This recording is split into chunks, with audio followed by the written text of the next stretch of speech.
네, 함께 하신 여러분들께 잠시 안내. Ladies and gentlemen, may I have your attention, please? We will begin Biokorea Investfair 2022 Session 3 at 1:40. So please be seated. And we follow the Korean government's COVID-19 regulations. So please make sure to keep social distancing and make sure to put your masks on. And this event is being live streamed online, and you will be able to download the file materials on the official website. So we will shortly begin Day 2 of Via Korea Investfair 2022. So all the participants, please be seated. And please make sure if your phone is on silent or vibrant mode. Simultaneous interpretation from Korean to English will be provided. Please select channel 1 for the Korean language and channel 2 for English. We will begin shortly.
네, 여러분 안녕하십니까? Good afternoon, ladies and gentlemen. Thank you for joining us at the Biokorea Invest Fair 2022. My name is Sanyang Park. I am your MC as well, following yesterday. Despite your busy schedules, you are joining us to grace this occasion with your presence. And there are also audiences watching us from the YouTube channel as well in real time. Thank you very much. Biokorea Invest Fair 2022 is an opportunity to talk about pharmaceutical, biomedical device, and healthcare companies to talk about how to go global. And it is my great honor and privilege to be here as your MC despite these difficult times. Let's begin the first session for today's event.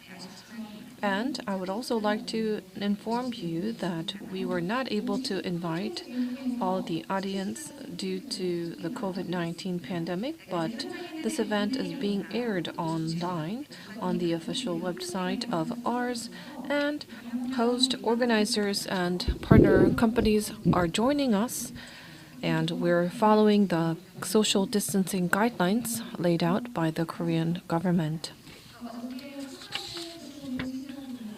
Yesterday, there were session 1 and session 2, and today, following what we had done yesterday, we will look at and listen to presentations of promising biopharmaceutical companies in Korea. And now let's move on to the third session for today. The first of today and the third of the total event title is mRNA and Vaccine CMO. The first presenter is Chairman Ki Young-son from NG Chem Life Chemistry. 네.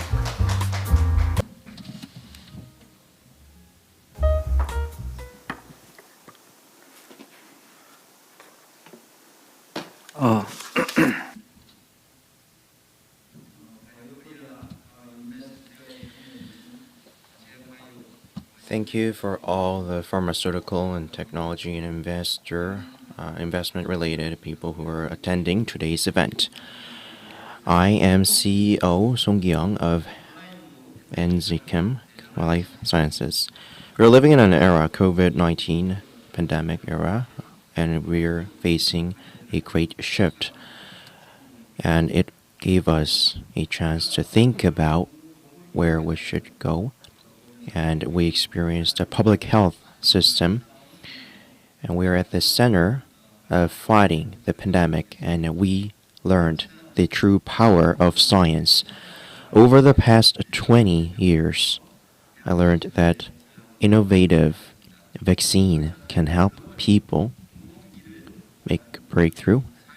So I learned that the corporate social responsibility and the obligation of a company. The vaccine's history in Korea begins in the 19th century, where Dr. Ji Seok-young, known as Korea's Jenner, has introduced smallpox vaccination method, and the Korea's Chosun Quarantine Station produced cholera vaccine. And in 1954, Korea enacted infectious disease prevention law.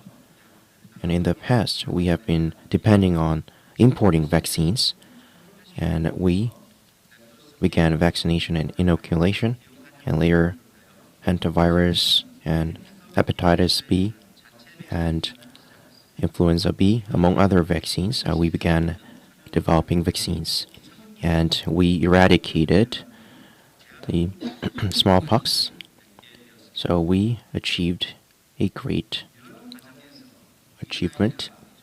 And during the process, Professor Yu Hwang, the vaccinologist, acted as a renowned vaccine specialist. And he discovered that various viruses cause human diseases, and he developed disease diagnosis method, and he proved that vaccines can prevent diseases, so he put efforts on commercializing vaccines from 1972 to the 94. He worked as a dean of Korea University's virus studies, so he made a leading role. And he found hepatitis B virus, and in partnership with Dr. Barry Bloomberg, he is the only one in Korea who completed step 1, 2, 3 of vaccination development. The doctor and his colleagues, Dr. Bloomberg, developed a virus detection blood test, and he developed the first hepatitis B vaccine in 1969, and in 1976, he won the Nobel Prize in Medicine for the discovery of the hepatitis B virus. So Dr. Lee and Dr. Bloomberg, they have a very close characteristics. In 1976, at Korea University, Dr. Lee and his colleagues discovered a disclosing a blood virus, and they collected the sample near Hantan River, so they named that virus hantavirus. There were a lot of renowned scientists who have been putting continuous efforts to find the reason of this virus. However, spearheaded by Dr. Lee, despite a lot of hurdles, they successfully found the reason, so they brought a lot of sensation to the world. In 1981, Dr. Lee and his colleagues studied mice and successfully isolated the virus from the cell and successfully produced a mass production of that virus vaccines. And in 1990, Dr. Lee and Dr. Fumiyama, through serodiagnosis, they found a way to find the virus. And in the same year, Dr. Lee's team worked on the hantavirus and announced the results of the inactivated vaccine against hemorrhagic fever with Raynaud syndrome in humans. And in 1950 to 2007, there were 1.5 million patients suffering from hemorrhagic fever, and 46,000 deaths were found. And in 1990, Green Cross produced Hentavax with Dr. Lee. So they invented Hentavax. And since the introduction of Hentavax in China, the number of HFRS patients decreased to less than 20,000. If we had not had this participation of Dr. Lee, we would not have invented this vaccine. So the doctor and Chairman Ho highly invested here to build a foundation and contributed to this public development of vaccine. So thanks to Chairman Ha Young-sup and Dr. Lee, they successfully conducted a lab test to develop a vaccine, and especially in partnership with LG Chemistries and Green Cross, they successfully developed hepatitis V virus, which was a great leap in the Korean vaccination history. This is my friend and the chief scientist, Dr. Cecil Serlinsky. He is a professor and director of National France Institution and a chief of RNA. So he has been working there for 7 years. In the early 1980s, Dr. Lee, in order to make the clinical trial be used successfully and helpfully, and they conducted ELISpot tests so we can deal with infectious diseases, including cholera, but on top of that, can also work on cancer. And with Professor Holmgren, they participated in vaccination development as well, and not only Vietnam, India, or like Korean got the technology transfer. So the business mindset is a very important factor in developing vaccination. So when we scientists and business people share this vision, then they can contribute even more to the global community. Dr. John Robbins was a study in order to prevent typhus. In partnership with Professor Cecile, they worked on vaccine development.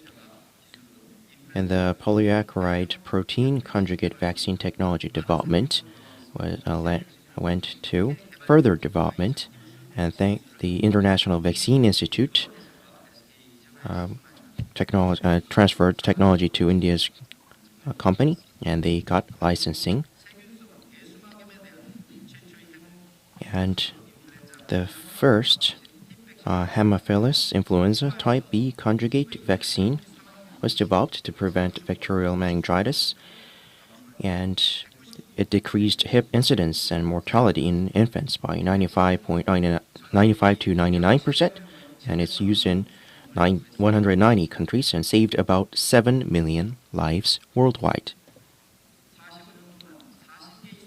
For 45 years, Dr. Hellman participated in 45 different vaccine development programs. Among 14 recommended vaccinations, he developed a vaccine against measles, mumps, hepatitis A, hepatitis B, chickenpox, bacterial pneumonia, bacterial meningitis, and Haemophilus influenza in the U.S. And his vaccines save about 8 million lives each year, and that saved hundreds of thousands of lives from the 1957 to 1958 Asian flu pandemic. He himself was not a medical doctor. However, he kept developing vaccines. And director Anthony also saved a lot of lives. So he is one of the most popular public health figure.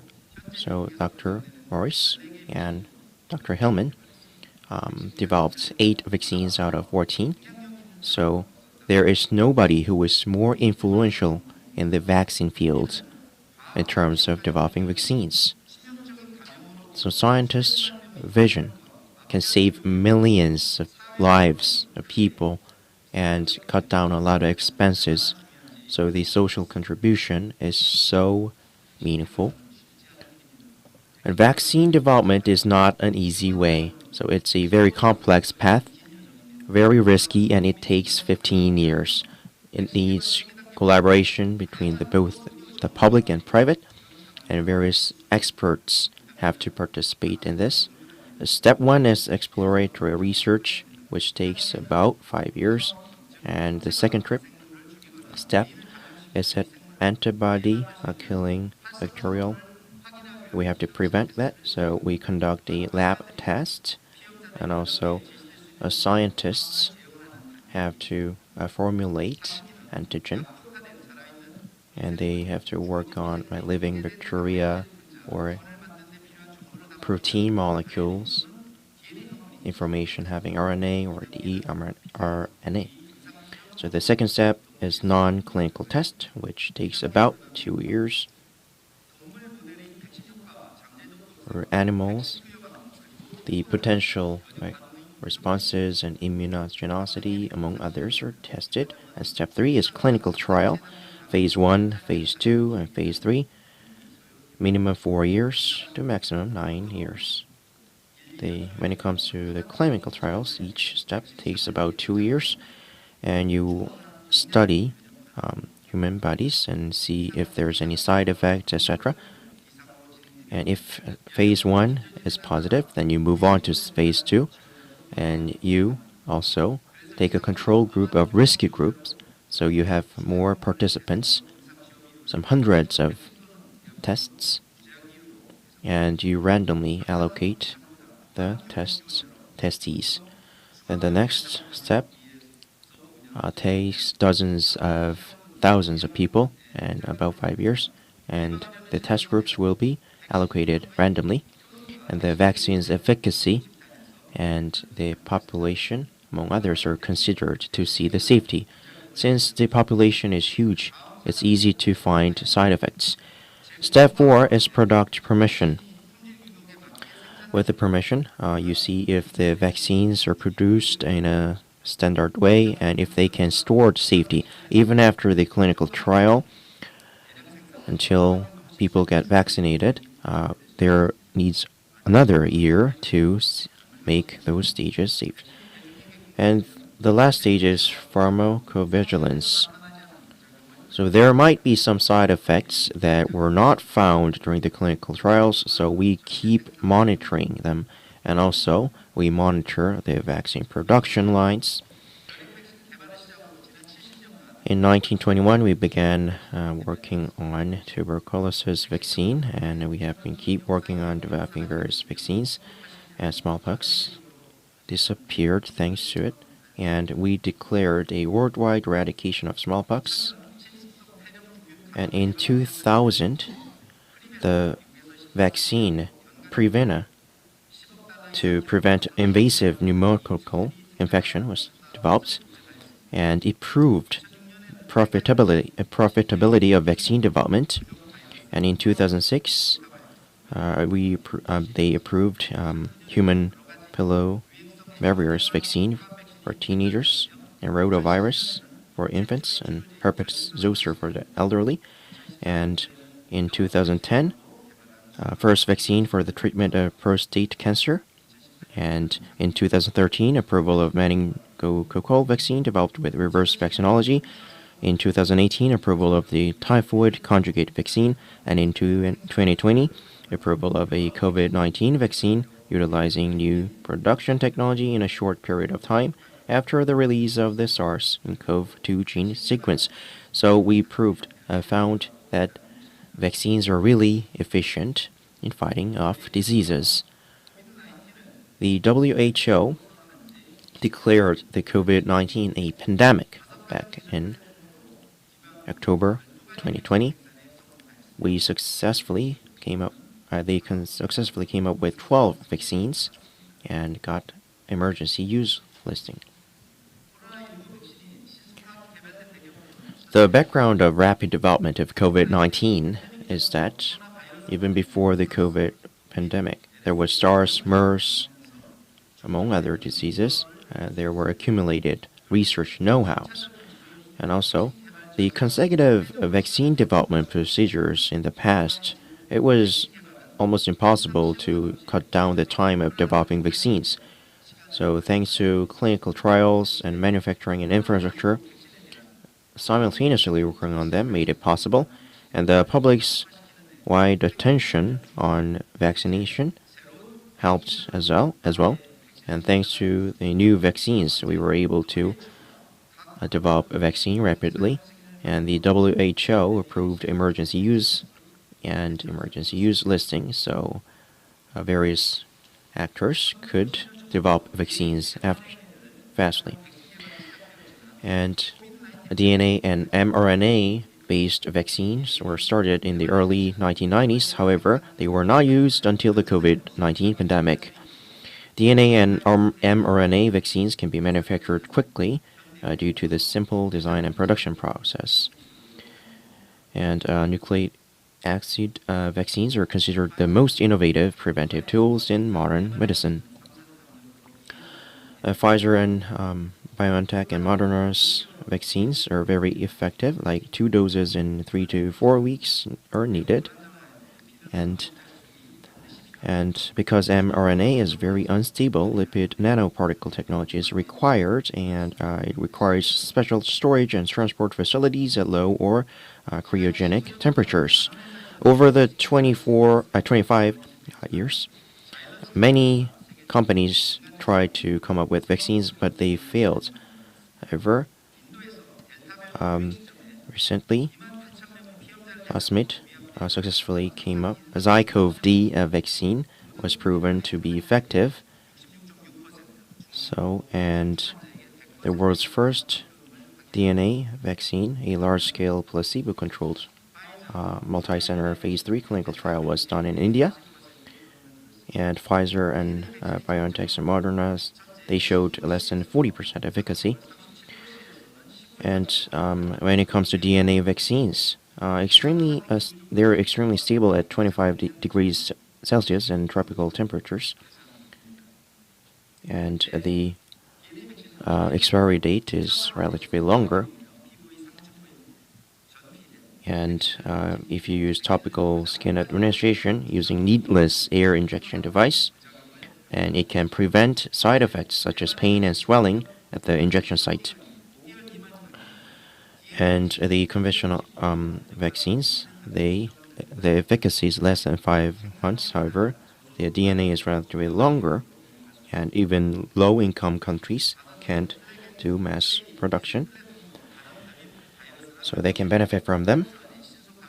And variables or mutated viruses can be responded within 8 weeks, and also technology transfer with plug-and-play technology is easy as well. And this is the status of vaccination in Korea. Over 5 million doses were injected, and Pfizer and Moderna accounted for the biggest. AstraZeneca about 15%, Janssen 1.23%, followed by Novavax and others. What matters the most is the doses per vaccination rate for each stage. The first one showed 45 million, the second one 44 million.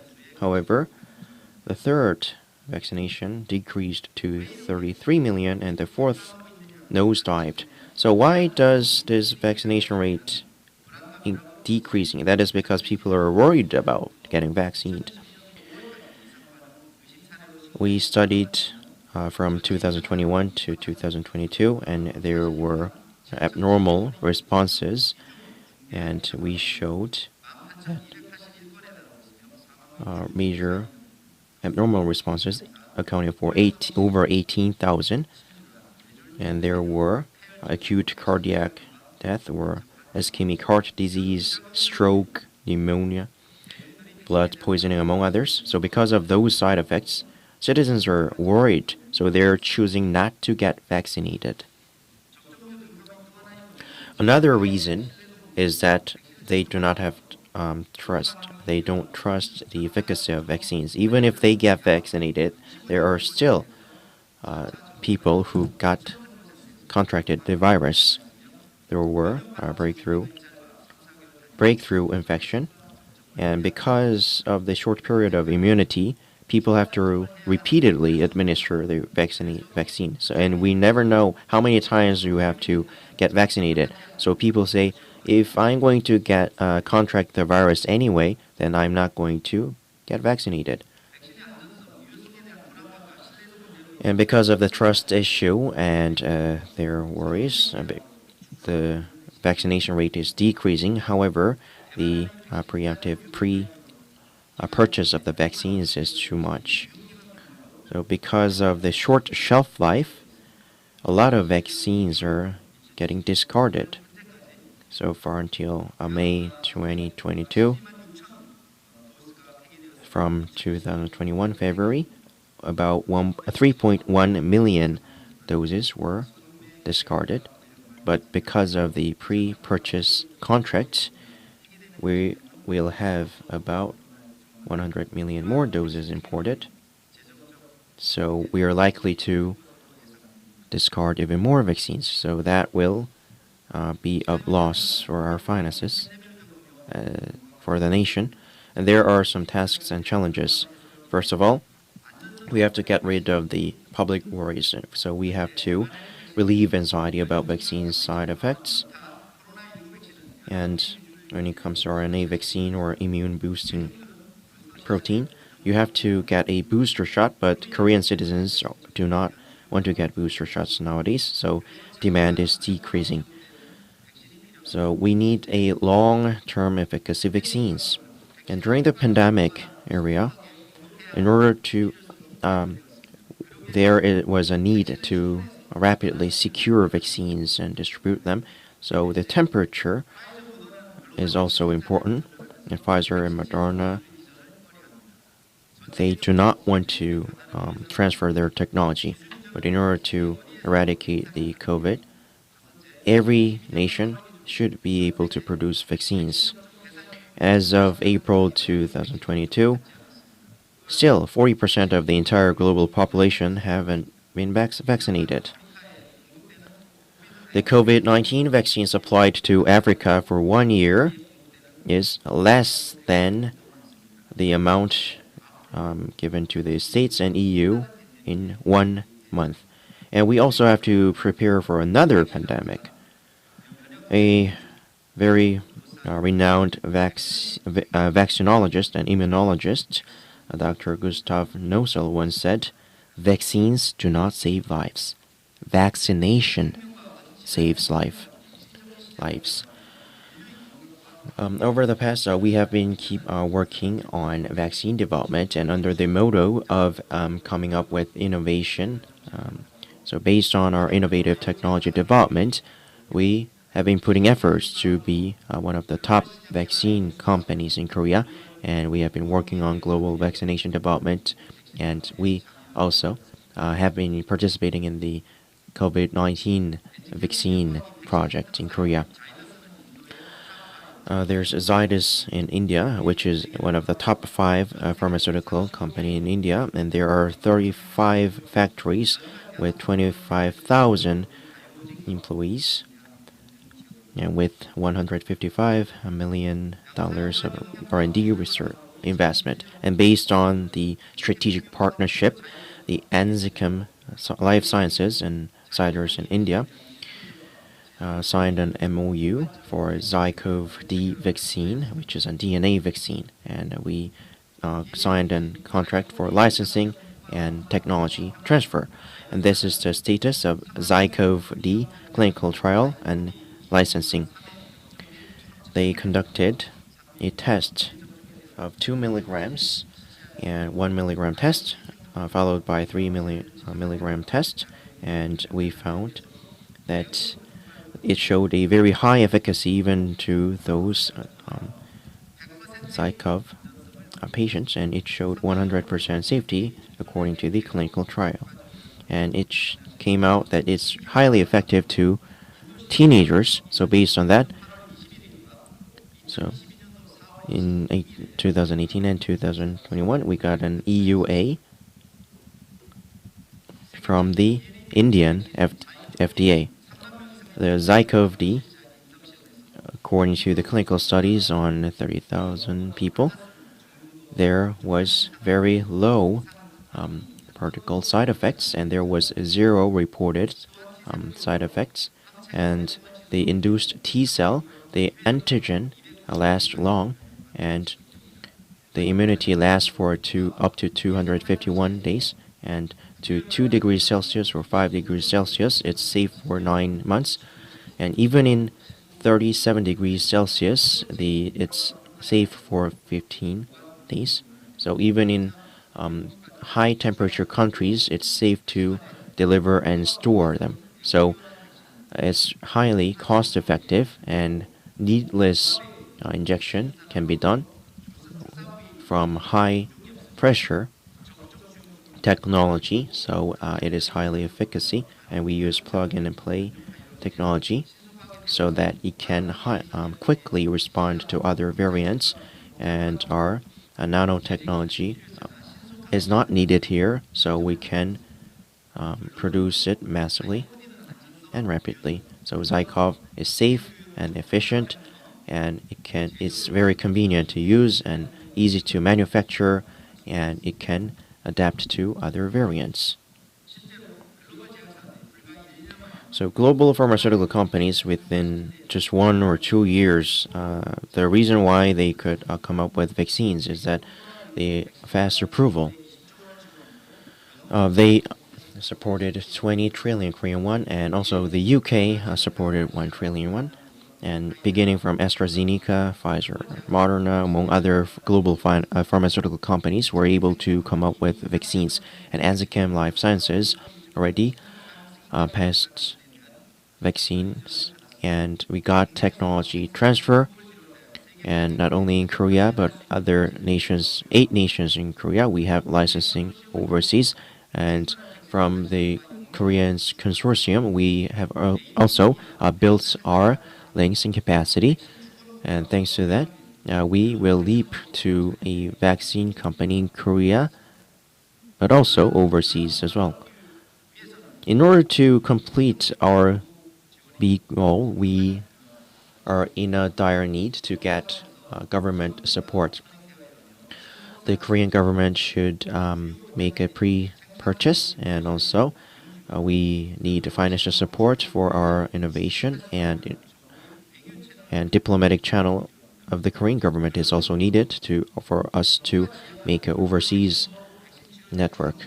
So, in order for Korea to be a global hub for vaccines, those NZ Life Sciences, among other countries, should get supported to be a vaccine powerhouse. The COVID-19 pandemic led to the we people to blossom the opportunity of using science as a solution to fight off the viruses. And the solidarity and cooperation between people worked real time, and COVAX facility, among other innovative financial measures, propelled the development of industrial partnership. In Korea from the 1990s, we have been working on training and fostering manpower and our facilities and active investment to increase our biochemistry manufacturing capacity. So we have been spearheading the domestic vaccine market, and now Korea is recognized as one of the vaccine developed nations. And we need an open environment for vaccine trade and technology interaction. And in order to support this, we need policy measures to increase our vaccine development capacity. And NZChem Life Sciences, among other Korean companies, should put efforts and get supported so that we can make Korea a vaccine developed nation. So in order for Korea to be a vaccine hub, I think it is a great privilege that I am able to participate in part of that big picture. Thank you for listening. 생명과학 송 Thank you very much, Chairman Song, for your presentation. It was a themed presentation delivered by Chairman Song.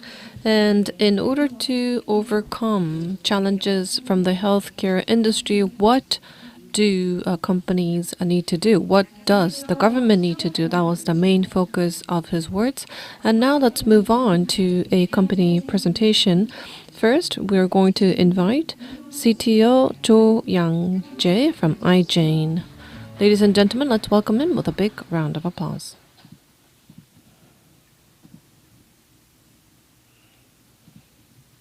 네, 안녕하세요. 아이진의 조양재입니다.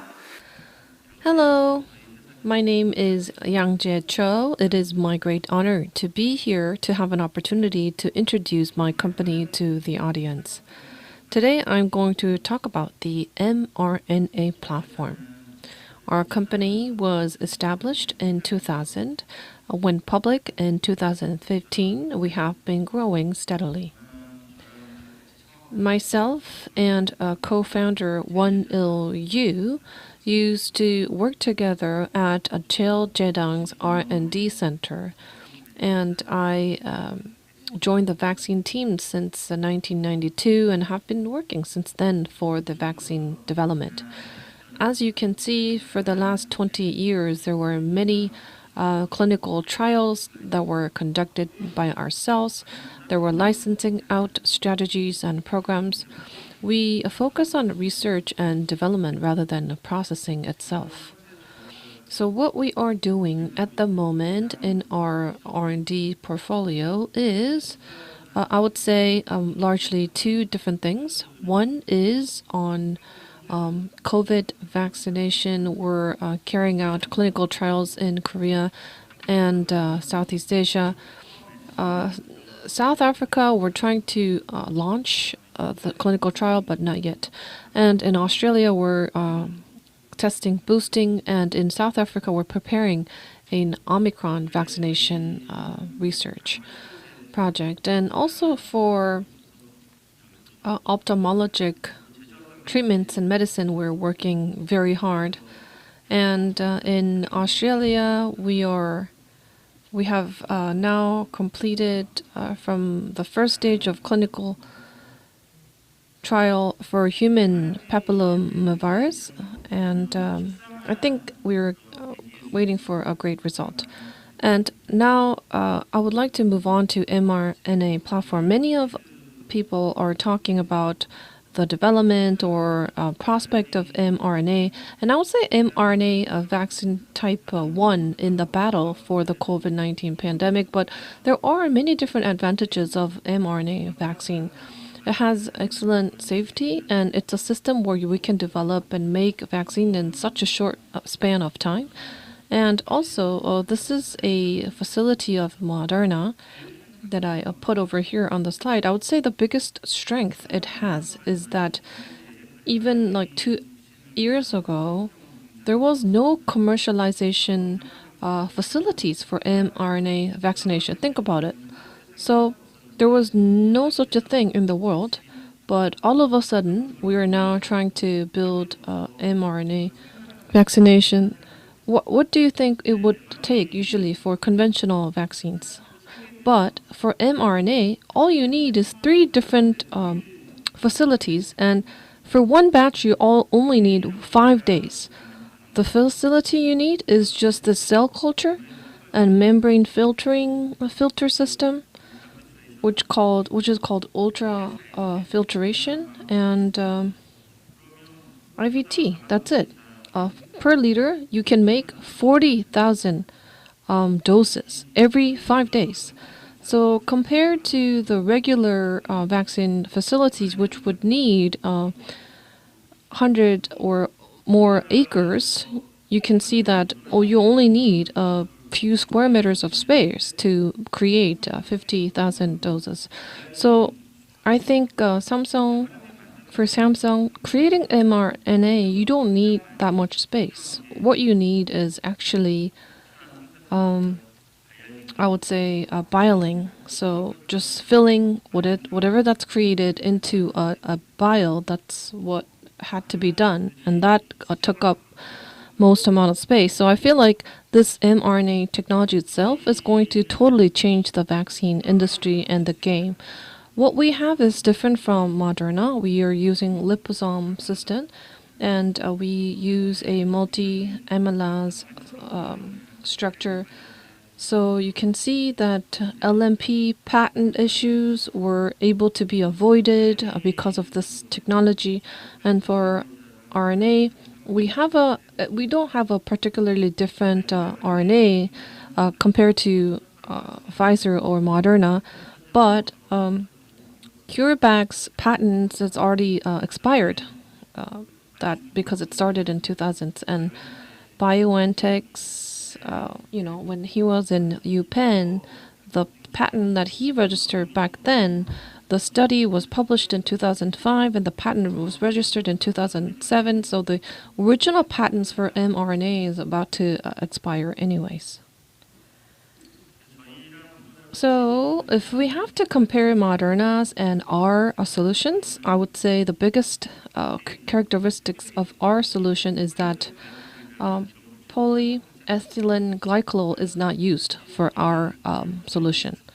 So I think what I assume that is that Moderna, Pfizer, the system was not created targeting vaccine. It's more like gene therapy or other purposes that they were researching on this particular structure.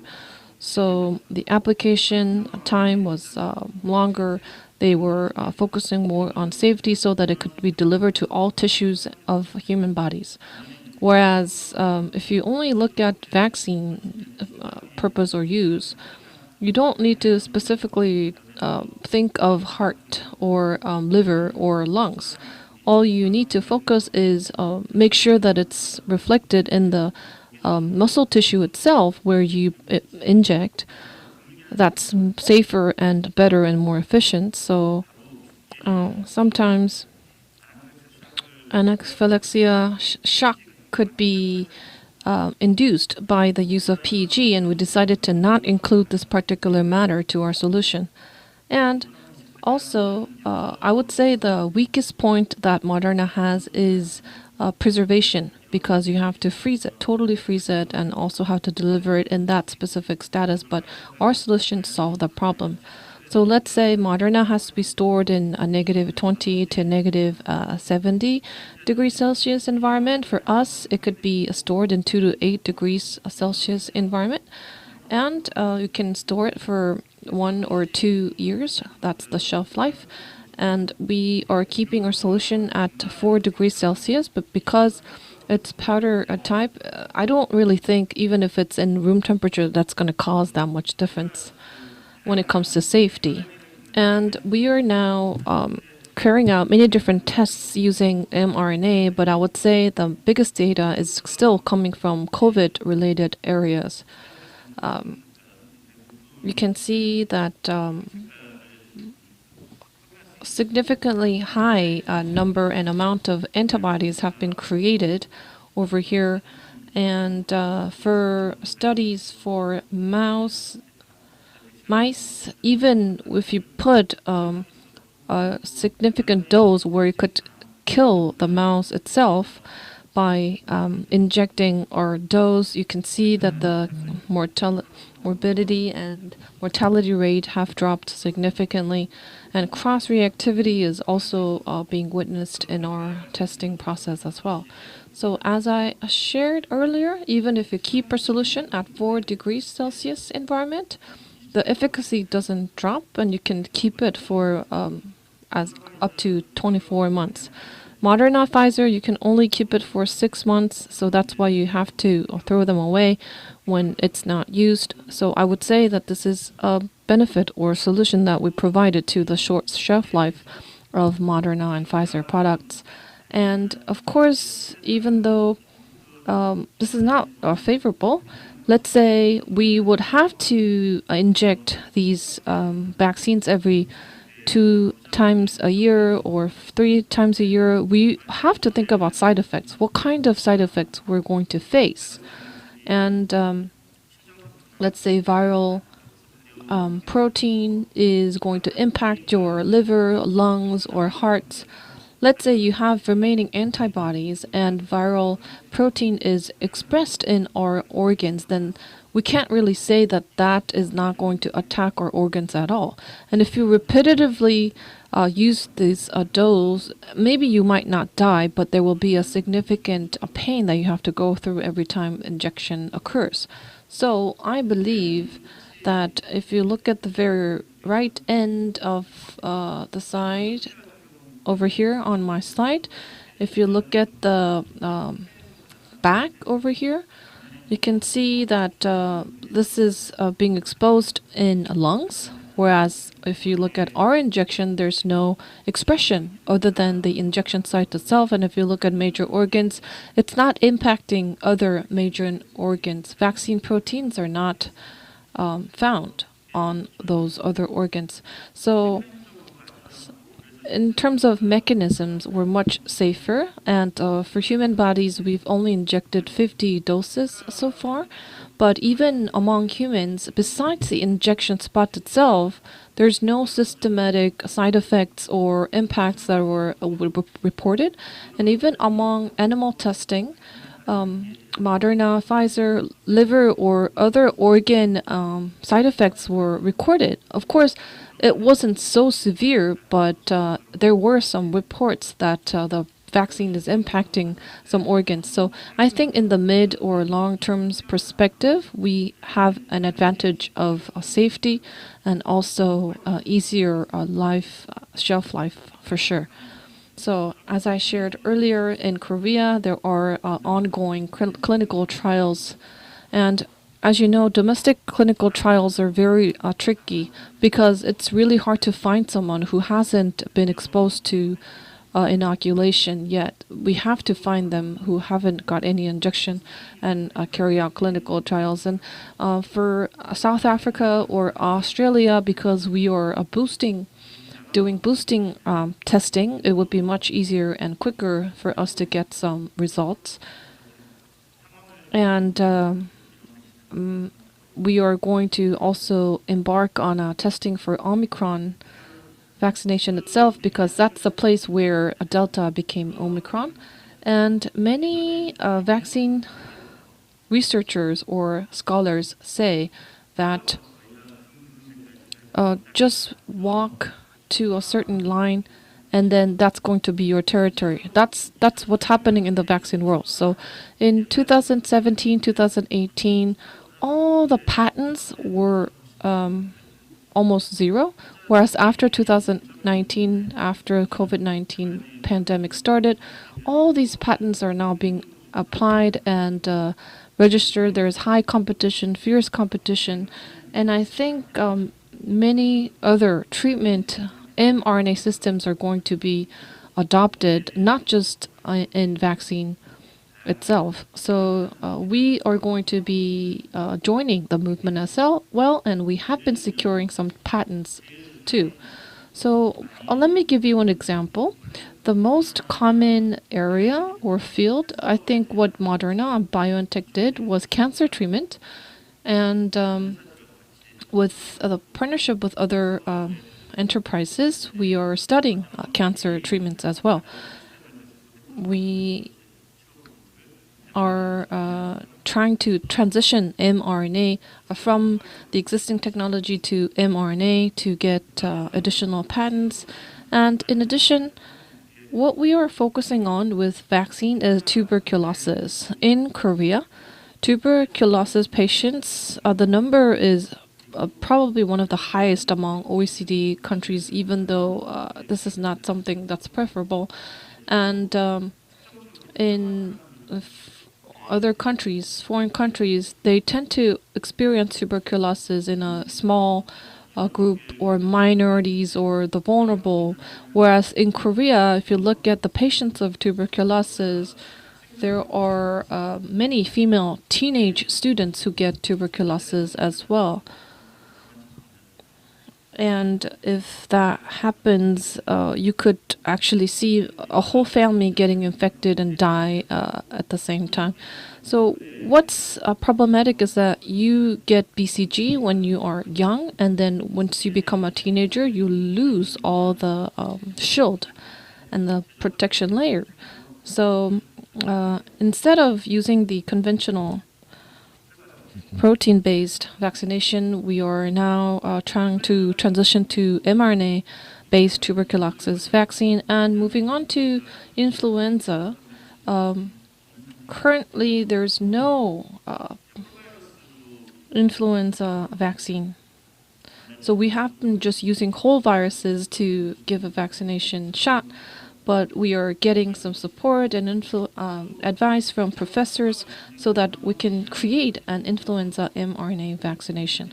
And I see more, probably the most number of patents coming in when it comes to influenza vaccine using mRNA technology. So we definitely need to note what's happening. And for RSV vaccine as well, creating massive protein and giving T-cell immunity, we are trying to use mRNA to solve this particular problem too. And aside from this, in our delivery system, I would say a limitation we have is that it stays in the injected spot. It doesn't affect whole body, the total system.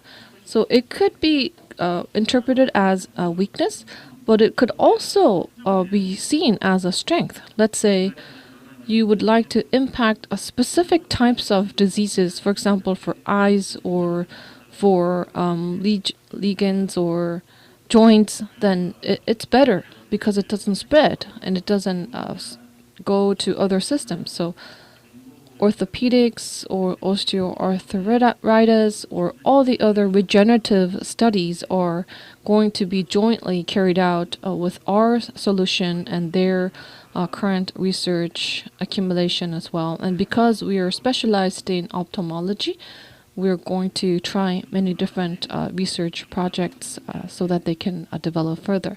Of course, we're still at an earlier stage. We're still at an research stage.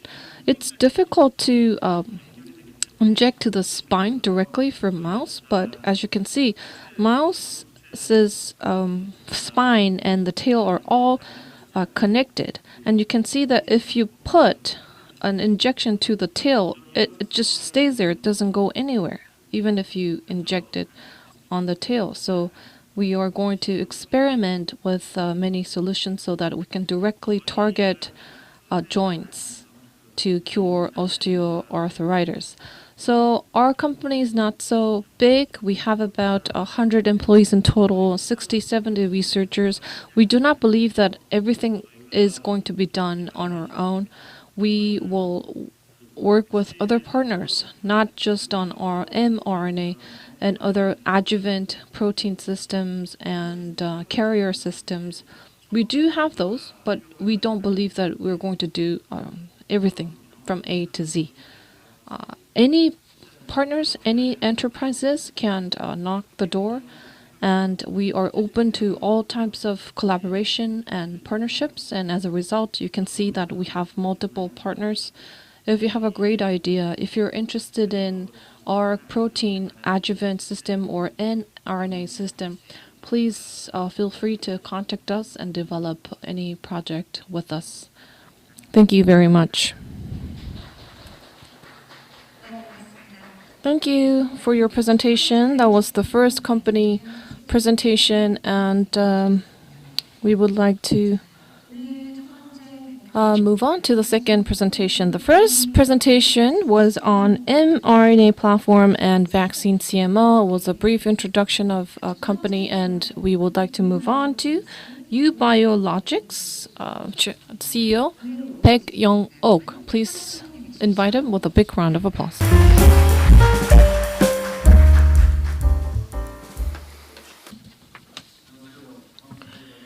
Good afternoon. I'm Baek Young-ok from Biologics. Thank you so much for inviting me to this event so that I can introduce you our vaccine development platform and our company. The topic that I'll present is our company's development and our hope and dream toward the future. So our vaccine platform and pipeline we're working on, I'll present about them. First of all, our vision. We will be a global, small but strong company. We want to be a global company in the future. That is our goal. We were founded in 2010, and now our company is 12 years old. And after the early stage, and now we are working on our time of development, and now we will keep working on the time of leaping forward. So based on our color platform, we will secure a market platform, and then we secured our biomanufacturing platform, and then we are also working on securing various other platforms to further develop our company. From 2018 to 2024 is our second stage. Based on our platform, we are working on commercializing our vaccine products, and we applied for a Zonctibus vaccine, and also working on our third trial for our vaccines. And we will keep working on oral cholera vaccine or other vaccines, or RSV, among others. So we're planning to expand our market to the private market, and then by enforcing our platform, not only will we diversify our market, but also we will keep working on expanding our scale. If we reach year 2025, the time of leaping forward, there are many people and companies who develop vaccines, but not only get licensing in Korea, but there is very there's no company to be found that got licensed overseas in Europe or the U.S. market. So that is really hurts our pride. How we're as a Korean, but it's really systemically difficult. But we're planning to launch a venture company in the Silicon Valley so that we can work on RSV, herpes zoster, HPV, AD vaccine, among others. We are working on developing them, so we will continue that efforts by year 2030. And then I'll dive into further details. So first of all, like I said, my company was founded in 2010, and we went public on the co-stock market in 2017, and we have the first factory in Chuncheon province and second plant factory as well in Chuncheon. We have unicorn platform. It's an oral vaccine which has the name of Biokorea. We exported over 20 million doses, and we have over 95% of market domination. So we say we should have at least one number one medicine, but we did made that goal. But does that have enough influential power? That is another question to think about. Last year, there was the corona pandemic lockdown, and when it comes to our Cubicle Plus vaccine, self-administration is possible, so that is why we have stable demand. And the first quarter's earnings were announced, and thanks to the good sales of the COVID, we are showing good results. And it is likely that we will have about 40 billion Korean wons of market sales in the next quarter. And others, we have ECML among others. And I will also move on to the details when I talk about the platform in the later part of my presentation. First of all, is we have UVICT. We named this UVICT, which is a Eurobiologics Vaccines Conjugation Technology. So when it comes to a vaccine developing company, a company should have a vaccine development tool, right? So first of all, when it comes to bacterial vaccination, we have a basic platform for that. When it comes to bacteria, they are covered with polysaccharide, so like it's a different story from other kinds of ideas, materials. So you can diversify it, but it's really difficult to create antibody. So you have to apply cardioprotein. So in the past, when it comes to Uchron online 7, there is a natural variant toxin, and from the natural type, in order to turn it to a commercialized one, we collaborate with other domestic companies here, and we won two patents. And thanks to this carrier protein development, so we came out with vaccines of others, like a pneumonia vaccine, among others, and organ pneumococcal conjugate vaccine, pneumococcal conjugate vaccine, and meningococcal conjugate vaccines. And we're working on the third clinical trial. Next platform is ULMT, which is an immunomodulation technology. For example, let's say during the COVID pandemic recently in Korea, there were a lot of countries who have been working on this, but if you ask us or other companies, why did you not develop a vaccine? Well, that is because it was not easy without a platform, I would say. So, of course, we also put our efforts on UMT platform, but based on our immuno enhancer vaccine, and we found that the antibody creation power was really high. So we found a very promising result. So that is why we began actively developing this, and this ECML by using this combinant E. coli homologous liquid A is the item here. So when it comes to immunology, it has a immuno power enhancing power, so that you can come up with good vaccine efficacy. And from the we adopted this from yeast. we did apply this from KIST, but how we're going to create this as a commercial product by developing this is a question. So we're working on conducting research, and the first one is UCOV-19, which was part of the vaccine development project, and we completed the second trial of the clinical trial. So probably we can commercialize in the future.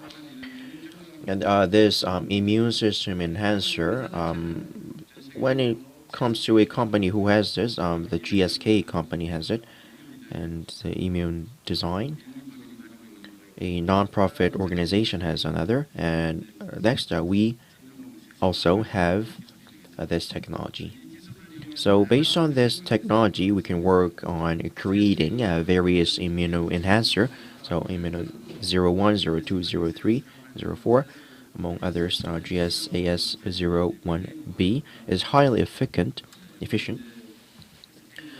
And our SK is also working on AS03, among other models, and AS03. There's a Scolion oleo vaccine included in it. And we are suggesting here in the picture,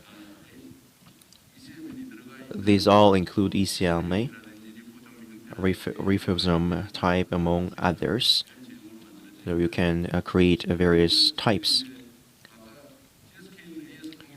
such as KLL0123 or ECLS1Q problem, among other types, can be produced based on this immune booster. So we are working on creating a platform based on this technology. So we are working on UCO vaccine and RS-CoV and human zoster virus and HPV, among other vaccines. We are working on them. Next is when we were working on creating a COVID-19 vaccine, there is another platform that we used, which is SNAP technology, which is a spontaneous nanoliposome antigen particle. When we express this, which is particularization, if you use the terminology. So just like virus nanoparticle, you apply this technology and create a similar or same size with the coronavirus, and you create a liposome. And if you apply 50 to 100 to them, then the human body will recognize it as a virus. So they increase the immune system. So this is the SNAP technology, and the United States Pop Biotech has this technology, and we also, when we applied this technology, we saw a fruitful result. And when it comes to Pop Biotech, we have 20% of shareholding power. So in the U.S., they work on HIV, RSV, among other vaccines. So they have a license. We're working on licensing out. And if you take a look below, why did we begin developing COVID-19 vaccine?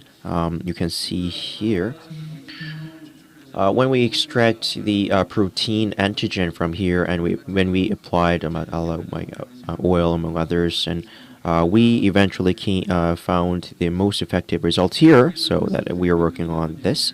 And the detailed mechanism, well, I want to dive into all the details. However, there are various journals here as reference.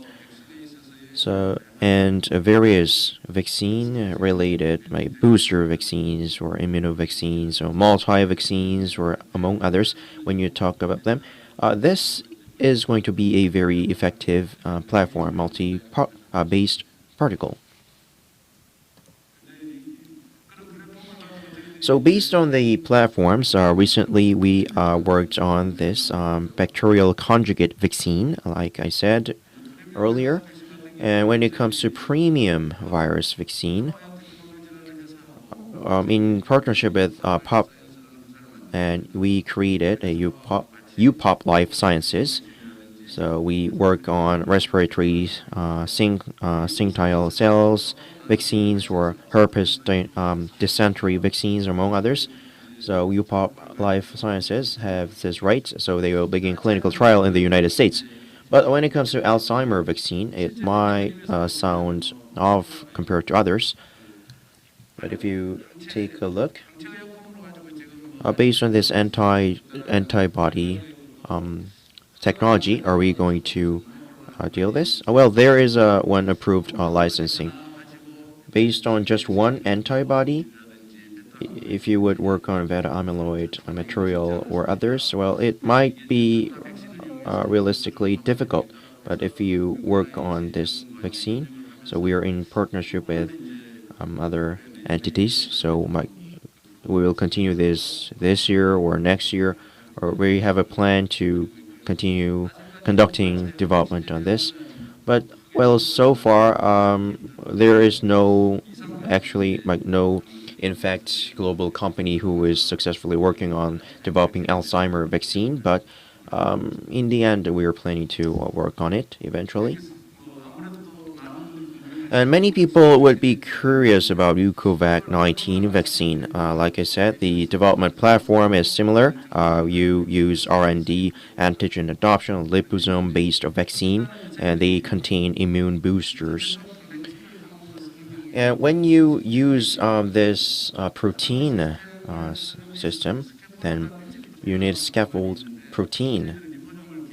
But we are liposome based, so we don't need a scaffold design. So this is another visual material. We don't need the aforementioned material, and when it comes to GBP 501, we use protein scaffold. So when it comes to repeated injection, among others, like side effects or others, we do not have those issues. We're problem-free vaccine, I would say. Well, when it comes to the third trial, then it's more complicated. The Korean government, until August last year, they said they would keep supporting Korean companies to develop COVID vaccine. However, in the end, it's not because my Korean companies couldn't, but it was like we were not able to. So right now, in the current environment, it's really difficult to develop one. So now we're going overseas, including the Philippines, to develop it. But the Philippines government approved our clinical trial, so probably eventually we'll have some good news of developing vaccine outside of Korea. And there are a lot of discussions like booster vaccines, more general vaccines, vector vaccines, among others. Well, I'm not saying that our company is going to work on all of the different items, but we're going to make similar steps with global standards, and we will look for other opportunities to get the government level support, or we will independently work on our own to develop a vaccine. Recently, BioNote recently made an investment, and based on their gene development, finding a very excellent antigen is really important. And overseas, when it comes to variants, there must be a common antigen. If all the variants have different antigens, that doesn't make sense. For example, if there's a lineage, McKim family, then their given names might be different, but because of they share a family name, they must share some same gene, right? So, based on that reasonable approach, we will focus on a common characteristics of different variants to come up with a vaccine. And in terms of diversifying our business model, we are working on botulinum toxin and filler business. So we recently applied for licensing for exporting. And when it comes to botulinum toxin, we completed the third clinical trial. And usually there is this rule, like 115 days of approval, like licensing regulations, right? But so we're waiting for it, and we are working on our strategic business model and expanding to other businesses. We're in order to mutual development with other companies, we're also working on it. So that is the end of my presentation. Thank you. Thank you for your informative presentation. Vaccine development platform and pipelines was the topic. Thank you, CEO Baek Young-wook of U Biologics. Now let's move on to the next presentation. Is GH Farm, presented by CEO Park In-young. Please welcome him to the stage with a big round of applause.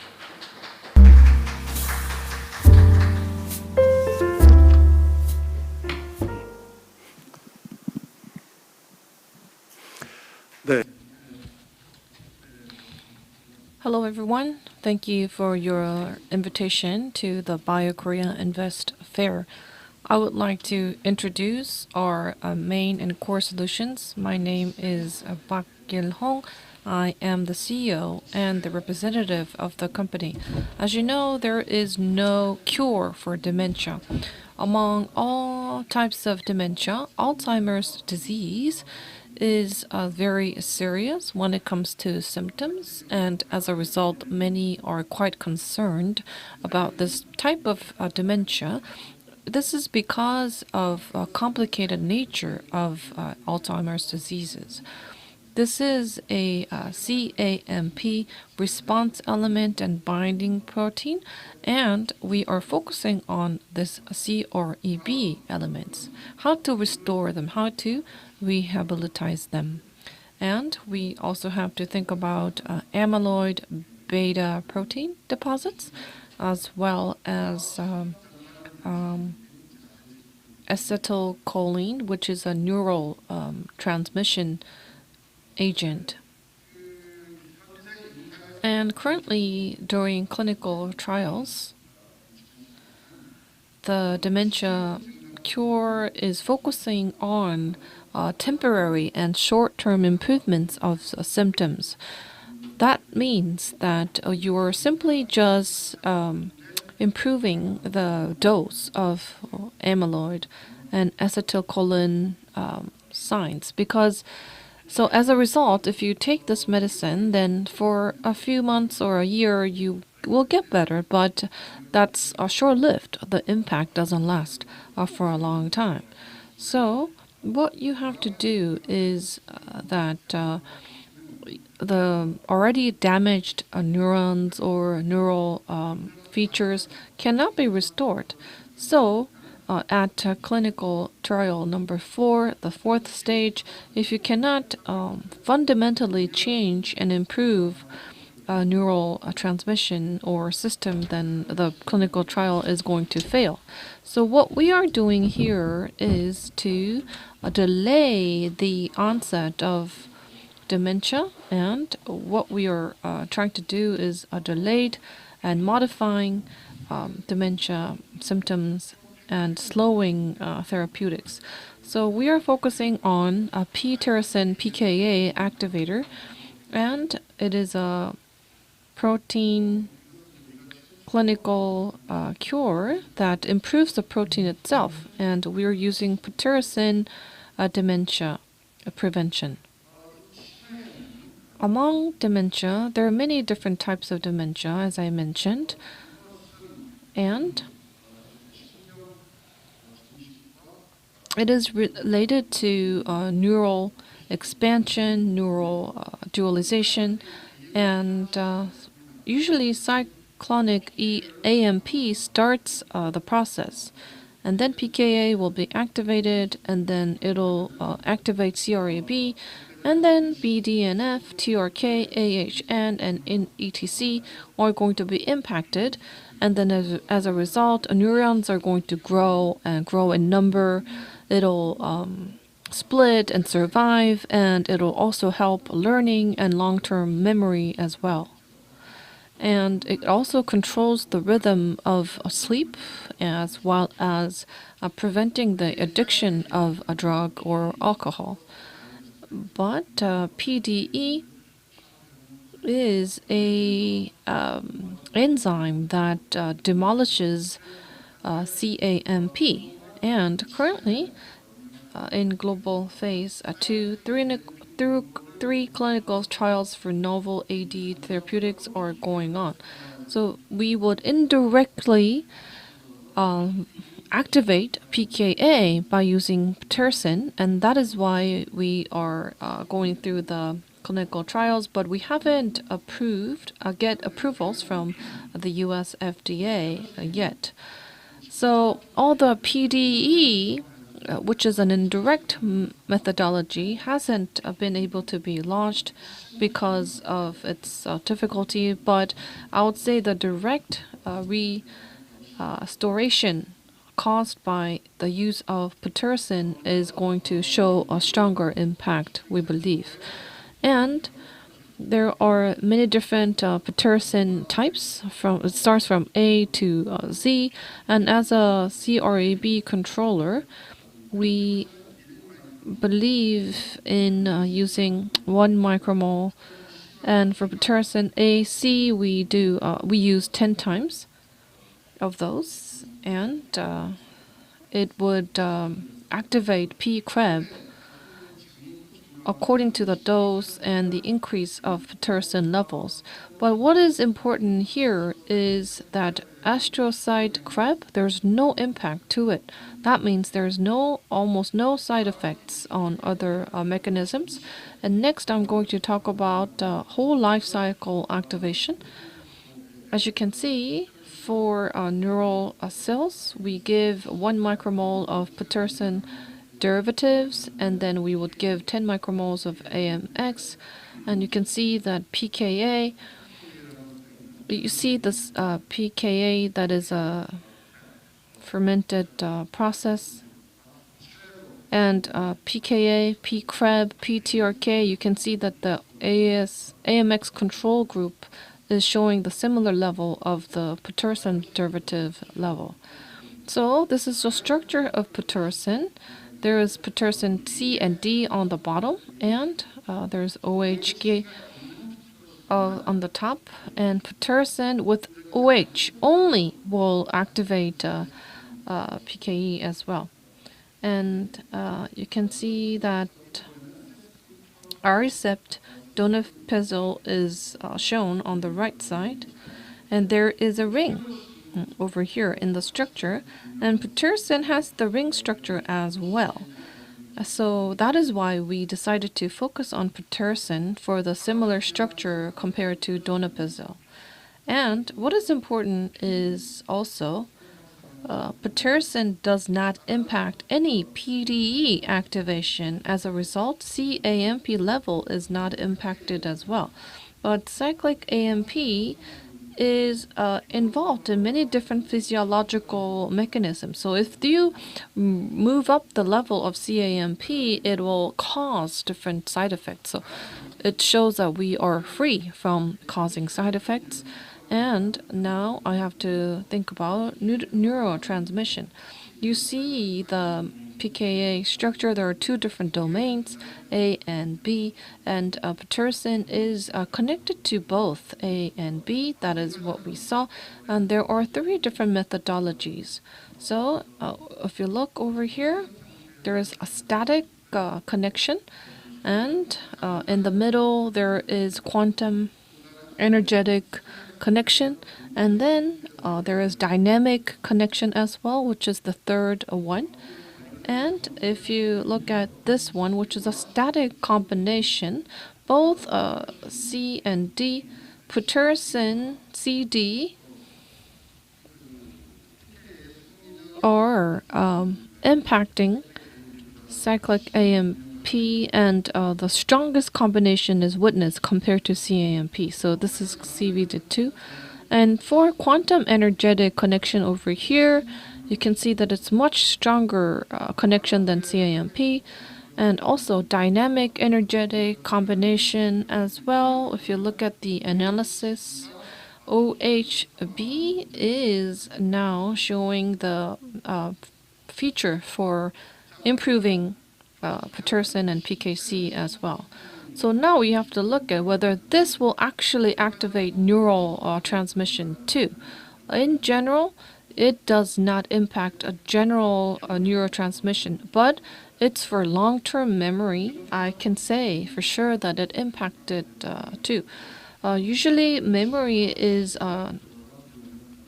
taken care of hippocampus multifiber CA1LPT, and this hippocampus multifiber CA1LTP is strengthened by Peterson C and D, and AMF control 10 micromole was given as well. And if you compare the two graphs, Peterson C and D are increasing the Krebs function in the CA1 region of dorsal hippocampus rescues. And we check and measure long-term quotation and memory, and there is a meaningful growth. But for AMC, there's no statistical proof, whereas for the Peterson C and D, long-term memory was improved for sure. And now I would like to talk about how C3 hydroxylated Petersons can accelerate neurite outgrowth. You can see the axons and dendrites length have been increased. You can see that the number of neurons have increased. Oh, by the way, Peterson C, we put 1 micromole, and for CAMP, we put 100 micromole. And for Peterson C and D, it is showing that it's increasing meaningfully the number of neurons, and CMAMP and CGMP have grown as well. And now I would like to look at whether it improved cognitive abilities of a mouse. So in a water basin, you place a small platform and you would put water, and then mouse is going to kind of rest instead of just diving or swimming. So we checked whether how often the mouth would go to this safe haven from the water. And in this water maze, you can see that normal mouse is going really quickly, and mouse with Alzheimer's disease, it's quite slow. If you put Peterson C, it's moving really, really quickly. And we also want to see how frequently it would go. A normal mouse, they would go really often and rest. And Alzheimer's diseased mouse, they would forget the existence of it and would not go. But if you compare the mouse with Peterson C, they would go and more often than just regular Alzheimer mice as well. And if you focus on Peterson D, the blood-brain barrier penetration level was quite high compared to the control group. We also went through a toxicity test, and we saw that there is no liver cell toxicity. And we also looked at Hep G2 and LDH assay, and there was no measurement of toxicity here as well. So as a result, we chose Peterson D as a candidate for improving Alzheimer's patients and dementia. And it was a strong improver and enhancer of this. So mode of action protein kinase A, KTA, was activated by the use of Peterson D, and some of the study was published at a journal, and they said that there is a strong candidate that could possibly cure dementia as well. There was an editorial research summary that was published by them.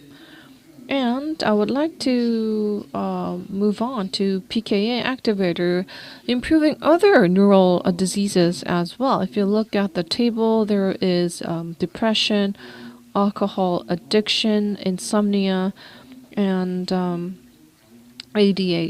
ADHD, as well as autism and neural palsy, cerebral palsy, and paraplegia. It could be cured as well. And now I would like to look at what competition is doing at the moment. As you know, there is Eisai and Pfizer who is developing Aricept, and this is a acetylcholinesterase inhibitor, ACHE inhibitor. And all the other competition is focusing on this ACHE, whereas we are focusing on PKE activator, which is a protein kinase A,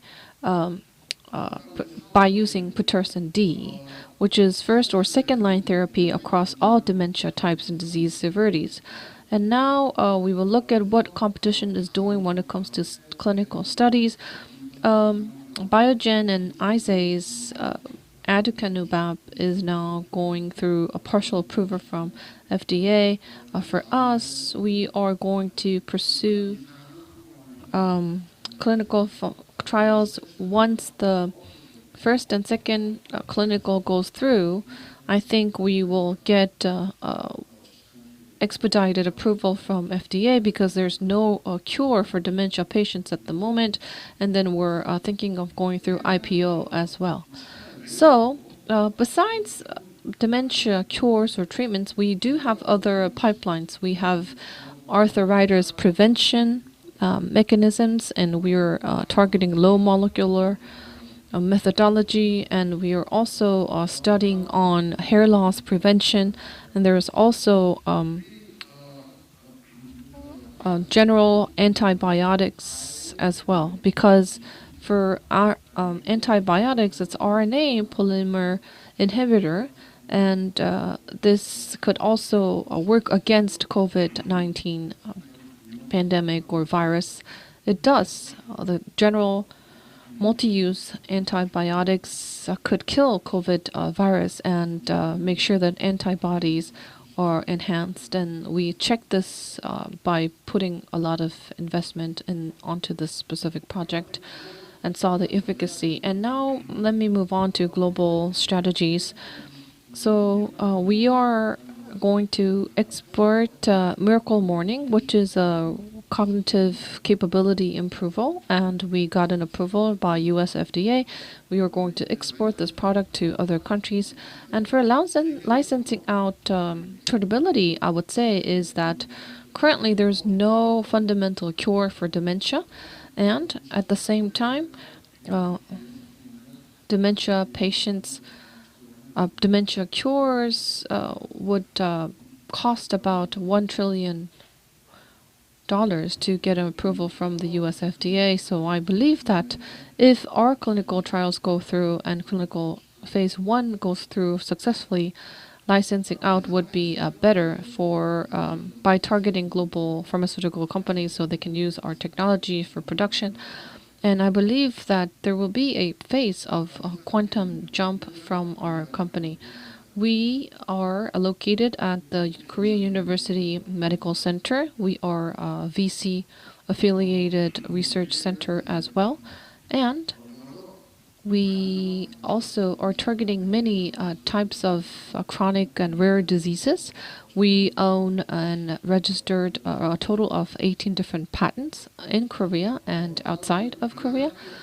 And we are a subsidiary company of the Korean Medical Group, and we're affiliated with other public organizations and university hospitals and foundations as well. These are the list of our partners if you're interested. This is the organization chart of our company, and this is my profile and history and career. And these are some of the core people in our startup team as well. So currently, the dementia treatment is being developed by Professor Jae-young Ko at Seoul Asan Medical Center, and he is a renowned specialist for dementia, and that's why I would like to introduce his leadership in our project. Thank you very much for your attention. Thank you. That was Representative Jae-young Park from GH Farm, and this was the third presentation that went on. We have so far looked at session 3 presentations and the themed speech as well. From now on, we will have a 10-minute long break, and I'll see you again at 3:20 p.m. to start session 4. For those who are joining us online as well, please enjoy your break, and I'll see you again in about 10 minutes. Thank you very much, and see you again. 고맙습니다.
네, 잠시 안내 말씀 드리겠습니다. 편안한 휴식 시간 되고 계십니까?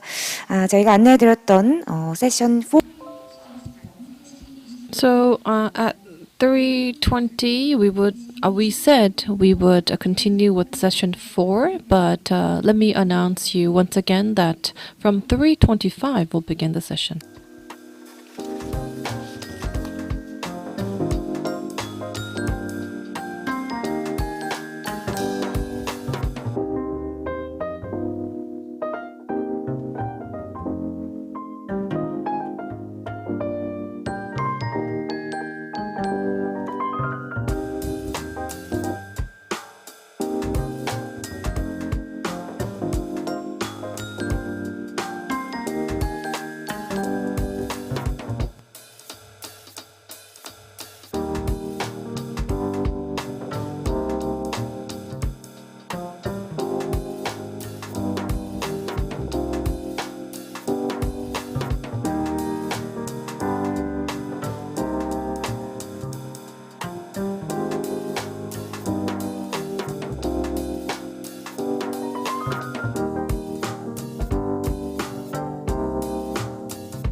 네, 여러분 휴식 시간 잘 보내셨는지 모르겠습니다. Ladies and gentlemen, did you enjoy the break time? Now we will begin session 4. Session 4's theme is Korea Venture Investment Fund of Fund briefing session. First, we will have a theme presentation. The Fund of Fund briefing session. The first presentation will be head of the venture investment, Jo Min-ho. Please welcome him to the stage. 안녕하십니까. 한국 Hello, everyone. My name is Minu Chan. I am the success management team at Korea Venture Investment Corporation. First and foremost, thank you for inviting to this important event. Today, I would like to talk about the following. First, we would introduce fund of funds that we are operating at the moment, the status and performance, Korea's biotech investment results as well. And in addition, we would also introduce enterprise success support programs that we have in our company. First and foremost, before I jump into the main content of my presentation, I would like to briefly introduce our company. It was established in 2009 with the launch of the Fund of Funds, and according to the operation for public organization operation, it is classified as a public agency. And if you look at the features of our company, we are focusing on operating fund and funds and attracting foreign VC investments as well. And we are leading the ecosystem enhancement and improvement. This is a vision that we have that we are focusing on. And if you look at the overall Korean VC investment market, as you all know, in 2000s, after the IT craze, there was the first wave of venture investment, but after the boom bursted, there was a long downturn and recession between 2001 and 2004. And we had a purpose of injecting funds and capitals, and as a result, we launched our agency in 2005. And there was a steady growth up until 2012 and 2013. We achieved the mark of 2 trillion won, and it also surpassed 4.3 trillion won as of 2019. And last year, it also marked 6 to 7 trillion won, and I would say that this is the second venture boom that we're experiencing at the moment. So now let me talk about the fund of funds in Korea. I would say the main characteristics is that we are not directly investing in individual companies. What we are doing instead is we are providing capital with investors. So first, we received funding from the Ministry of SMEs and Startups, and after that, the Ministry of Healthcare, Education, Environment, and Fisheries. When the ministries are interested in specific industries and they would like to invest money on specific projects, they would go with us. And as a result, a total of 10 different ministries provided funding for us. And with this fund that's recruited, we are investing in different groups of companies. So to share some specifics, as you can see, as of last December, we have about 7 trillion won, and we would also translate this fund into the relevant fund, and the total amount equals 32 trillion won, and as a result, we are investing this money back to 780 companies. And if you combine all the amount, it amounts to 26 trillion won. So I would say that a total of 25 trillion won has been injected into small and medium-sized enterprises since the launch of our fund. And if you look at the significant figures as of last year, there were about 500 funds that were generated from our fund. But if you look at the result of 2021 in the fourth quarter, the number of funds went up to 1,000, and the number of investors is now amounting to 8,000 as well. And 40% of the money is coming from local governments, and there are other financial and security groups and fund operators and asset management and general private institutions are coming in. So I can say that unlike what you think, actually there are many private entities that are joining our investment programs as well. And now I would like to share our performance and achievements. After the launch of our fund, you can see that money has been implanted to different industries and small and medium-sized enterprises. The volume of VC investment was about 100 billion won, but now it grew tenfold, hitting 76 trillion won. And I believe that we have been contributing to this trend. And compared to GDP, we can say that of course, we are lagging behind the US or Israel, but still, we are investing considerable amount and share of investment in VCs. You can see that we are recording 0.22% of investment. We're doing our best to make sure that we are investing properly and adequately to SMEs and venture companies.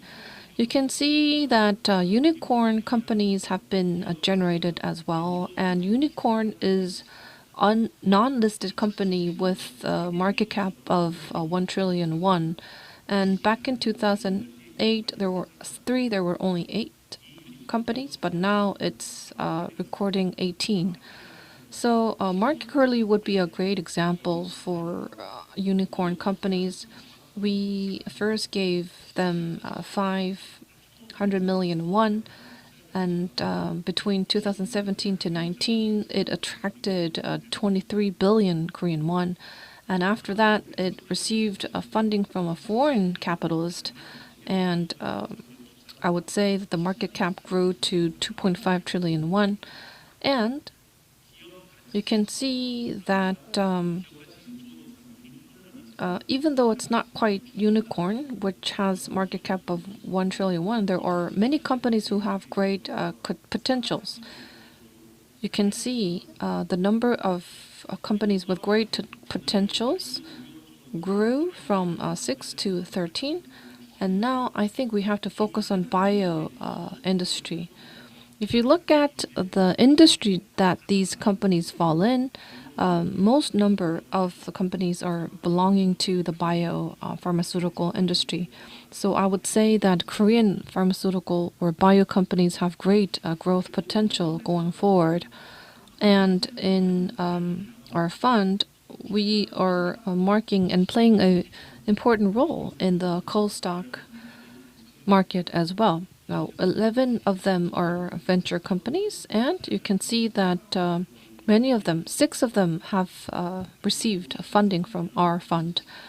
And from 2019 to 2022, which is about the last 3 years, 55.3% of them have received funding from us.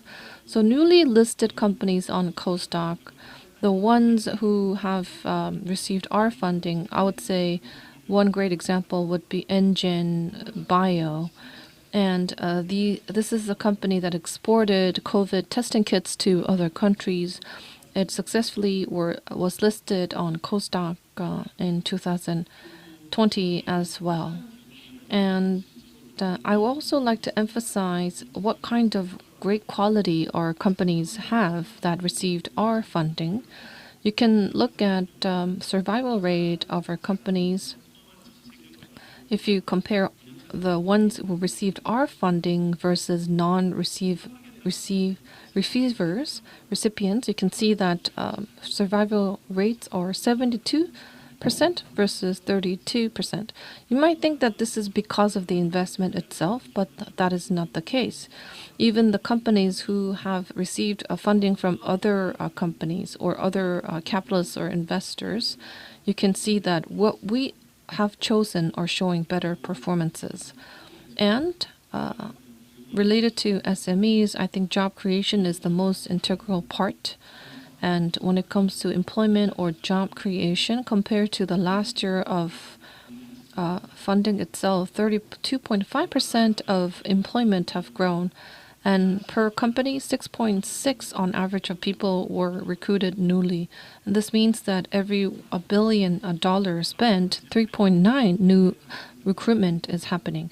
And I would also like to talk about Korea's biotech investment status.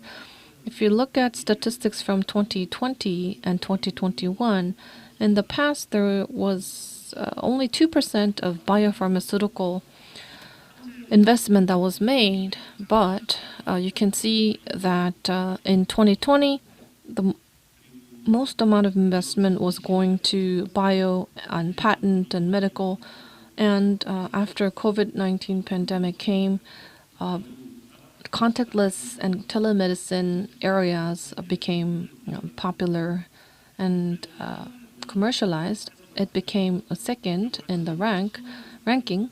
But if you think that among 1,000 companies who have greatest potentials, many of them are bio companies. So I believe that there is a strong growth potential that we can witness in the future. And if you look at what our companies are doing that are receiving investment from our side, the number is growing and the investment amount is growing compared to the total investments they have received. They are reinvesting the fund to R&D as well. So biotech companies are playing a great role and marks as an important axis in our program and growth. And as I mentioned earlier, many different ministries are funding our fund, providing capital to our fund. And I'm going to specifically talk about the Ministry of Healthcare's funding. We have received around 500 billion won, and 73 companies have received this money. And I would say the most important thing is return on investment, ROI, what kind of results were derived from the investment. But at this moment, of course, you might say that we're biased because the process itself is not completed yet. But you can see that 2.37 times of return was given. So let's say a person provided 100 million won, then that person is getting a 273 million won back. So it is definitely a remarkable result. And the investment amount and settlement performance is going great as well. IRR is recording 40.99%. And as I said, Eurofund, as the Ministry of Healthcare provided 50 billion won, we can see that the actual fund that was created is surpassing 100 billion won. And for this particular fund created by us and the Ministry of Healthcare, we are using this money and creating funds for general enhancement of the biohealth industry. So for specific funds that is catered to early stage startups, year 1 to year 3. And some funds are specifically focusing on relatively large biotech companies that could go global. And also medical organizations, clinical trial centers, relevant and businesses were receiving money from our fund as well. So overall, industry funds are being created. As you can see from a recent article, in 2022, 50 billion won is going to be newly created so that new drug development and vaccine development can be encouraged. Once this is well formed, I believe that VCs, you could benefit from the fund as well, so please stay tuned. Recently, there was a fund that was created called Smart Korea Fund. This was made in 2020, and the Ministry of Education, Ministry of Startups and SMEs, and Ministry of Healthcare got together to provide a policy fund of 868 billion won. And with the help of private support, a total amount would be 2.74 trillion won, and you can see that the biohealth industry takes up about 958 trillion won. You can see that there are companies such as Crafton, which was a startup but became a unicorn and global giant. They're coming in as a mentor for startups so that they can create and re-implement those success equations. And for the growth of bio industry, biohealth industry, not just the health and welfare ministry, but SMEs and startups are coming in to contribute to Smart Bio Investment Association utilization. And as I shared earlier, there are some funds specifically focusing on biohealth companies, but it's not just that. There are some funds that are created by the Ministry of SMEs and Startups. So, for example, young founder funds. If the founder is age is less than 39 years old, then you're eligible for receiving the fund as well. And if you are trying to operate a enterprise and if you want to meet VC capitalists, please apply on our official website and see whether you're eligible for different types of funds and what amount of funding or capital is allocated for each program. So please have a look. And last but not least, I would like to talk about what kind of growth support we're providing through a wide array of programs. So currently we have K Unicorn Rising Star. This is targeting companies with a market cap of more than 30 billion won. And at this K Unicorn Rising Star programs, there is SoCar and Jeju Beer, Wanted Lab, EOFlow as well. And to these types of companies, we provide investment attraction programs. There's Global Jump Up program, online IR program, local hidden champion IR program. And of course, I can introduce all of these programs, but because it's in the middle of this year, we have already recruited some candidates and the participants. So even if you're interested, it's unfortunate that you won't be able to join the programs, but maybe next year we'll take an opportunity to invite you if you're interested as well. So to go into the details of the programs, we have a contactless online IR. So what you do is you will film a 5-minute long video. You will make it into Korean and English, and you can send it to VC capitalists in Korea and abroad. So if you are interested as a VC capitalist, and they would contact them, and then we will connect them virtually as well. There were 20 different projects that went on, and currently there will be another 20 projects going on targeting this year as well. And for locally promising enterprises, we have a investment briefing. This year we'll focus on Busan, Chungcheong, and West Jeolla and Jeju as well. And around 20 companies for each region is going to participate in the IR pitching session. And at most 20 companies are going to provide presentations. The location is going to be smart center or startup centers, and local collaboration is going to be done as well. Last but not least, we have a global jump up program. This program is going to support a networking of private IRs in other companies, other regions such as Singapore or the US, so that they can be sent and dispatched. They can do IR, they can network and connect with local companies, and they can also refine their IR pitching skills as well. The program is going to help support so that they can grow and improve their skills, so that they can smoothly go global if they want to.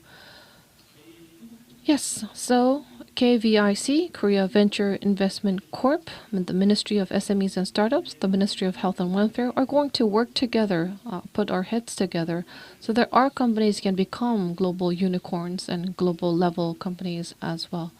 Thank you very much for your attention today. Thank you for your presentation. That was Team Lead Chan Min-woo at KVIC. Korean venture companies with great potentials are receiving support from the programs run by KVIC. Thank you for sharing the status and the details of such programs. It was a meaningful session indeed. And now let's move on to company briefing sessions. The first company is Kratis. CEO Cho Kwang-gu is going to present. 여러분 큰 박수로 환영해 주십시오. Ladies and gentlemen, please welcome with a big round of applause.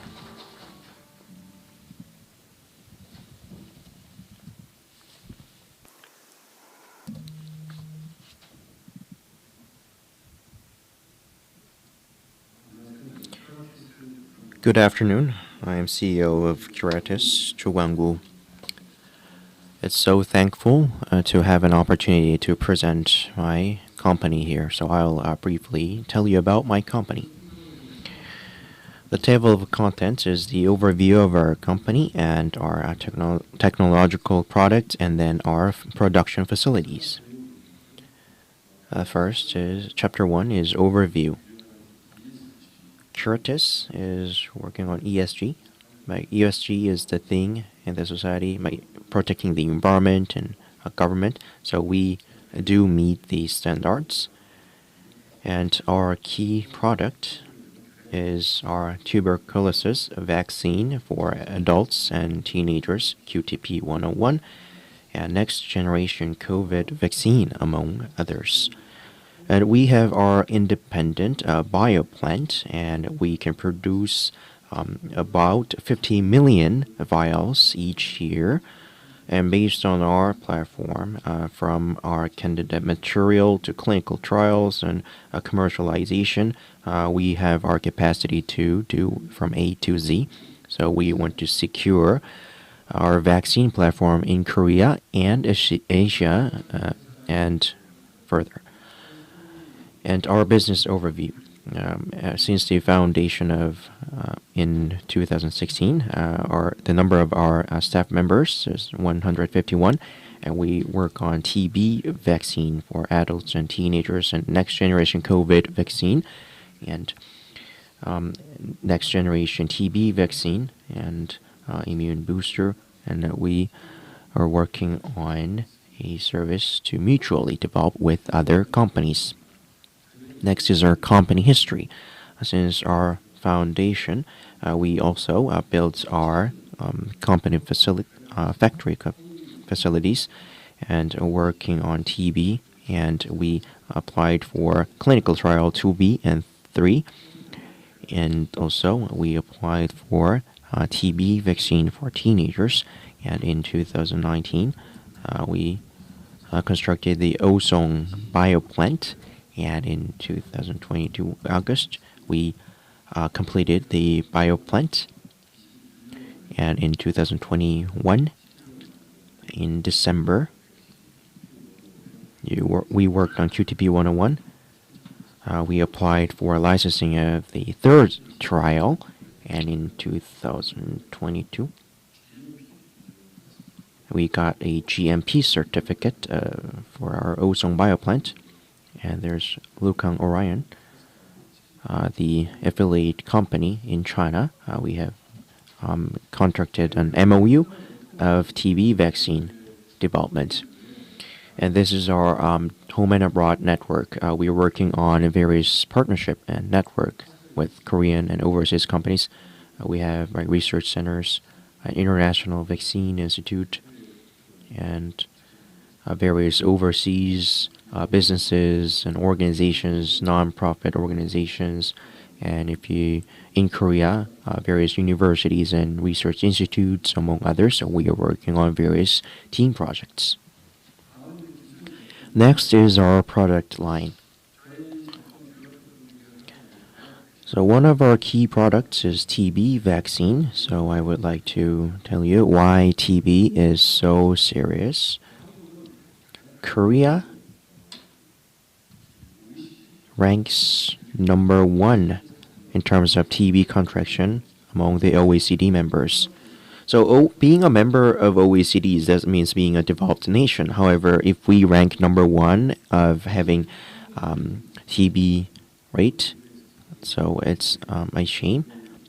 So when it comes to the disease rate and death rate, we're like 4 to 5 fold higher than the OECD average. So when it comes to COVID quarantine, people say K quarantine that Korea is renowned for its prevention measures. However, when we take a look at tuberculosis, we are relatively far behind the OECD average. So before the COVID pandemic, TB was the most severe disease. That is because in the recent century, TB was one of the most severe disease that showed high death rate. So the WHO said TB was one of the most notorious diseases. And when you take a look at the age groups vary. Teenagers get it, or in their 20s, 30s, or 40s, but especially the elderly shows a high rate. So if you take a look at the elderly rate, the rate is as high as those found in Africa. So in Korea, the TB is to be found very frequently. So the Korean government is putting various efforts. For example, here at a postnatal care center, those nurses or other medical staff working at hospitals, they would cough while taking care of infants, and they make those babies contract TB. So before 2020, there was this one hospital. About 140 infants were influenced by TB. So various babies and infants contracted TB. When babies contract TB, then there are following side effects. Like, so if you have raised a baby as they grow up, they often suffer from fever. So if you visit a children's hospital with your child, what happens is that is this child sick because of TB or because of mere cold? It's difficult to tell. And this TB is highly contagious, so even hospitals or clinics don't really prefer getting children patients of TB.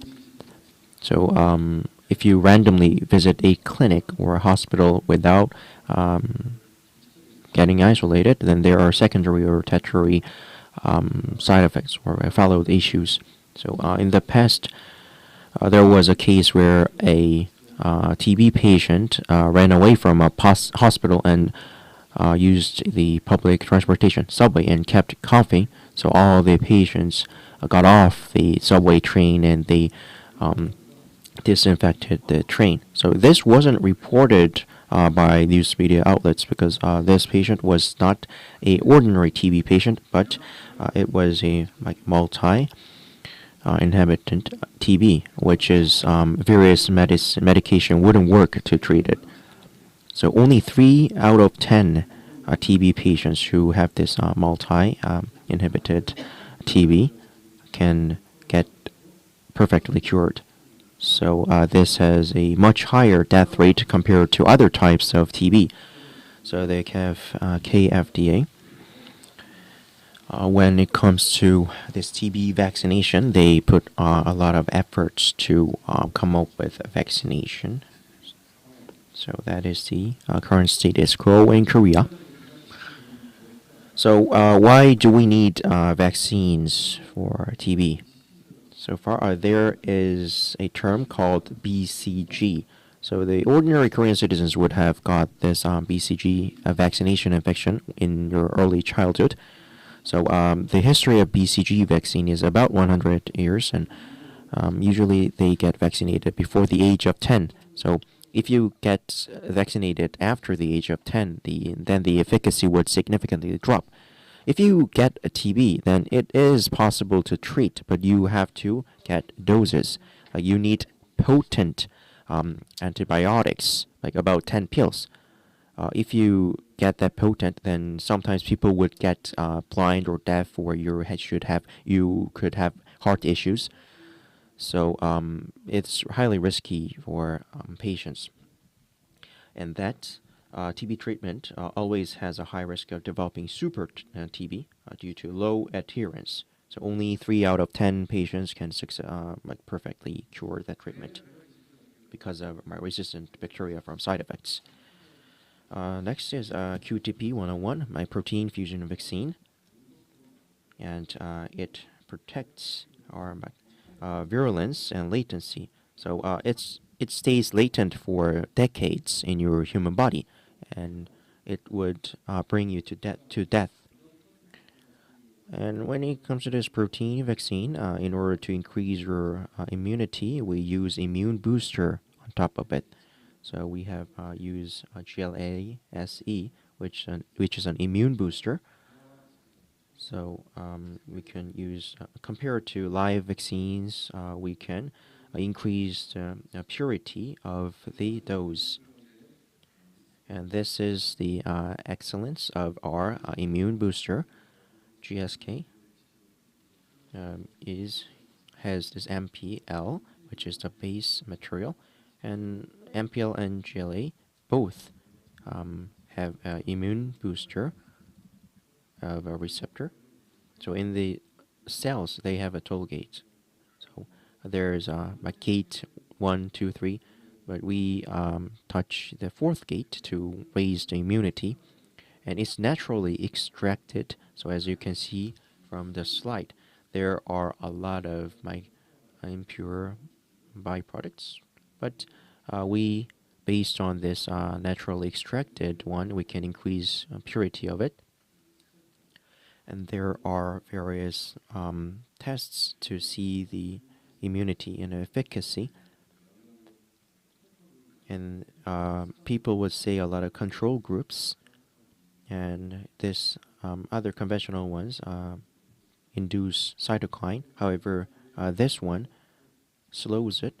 So if you just put a very small dose, even with a slight dose, you can increase the efficacy by dozens or by hundreds of folds of efficacy.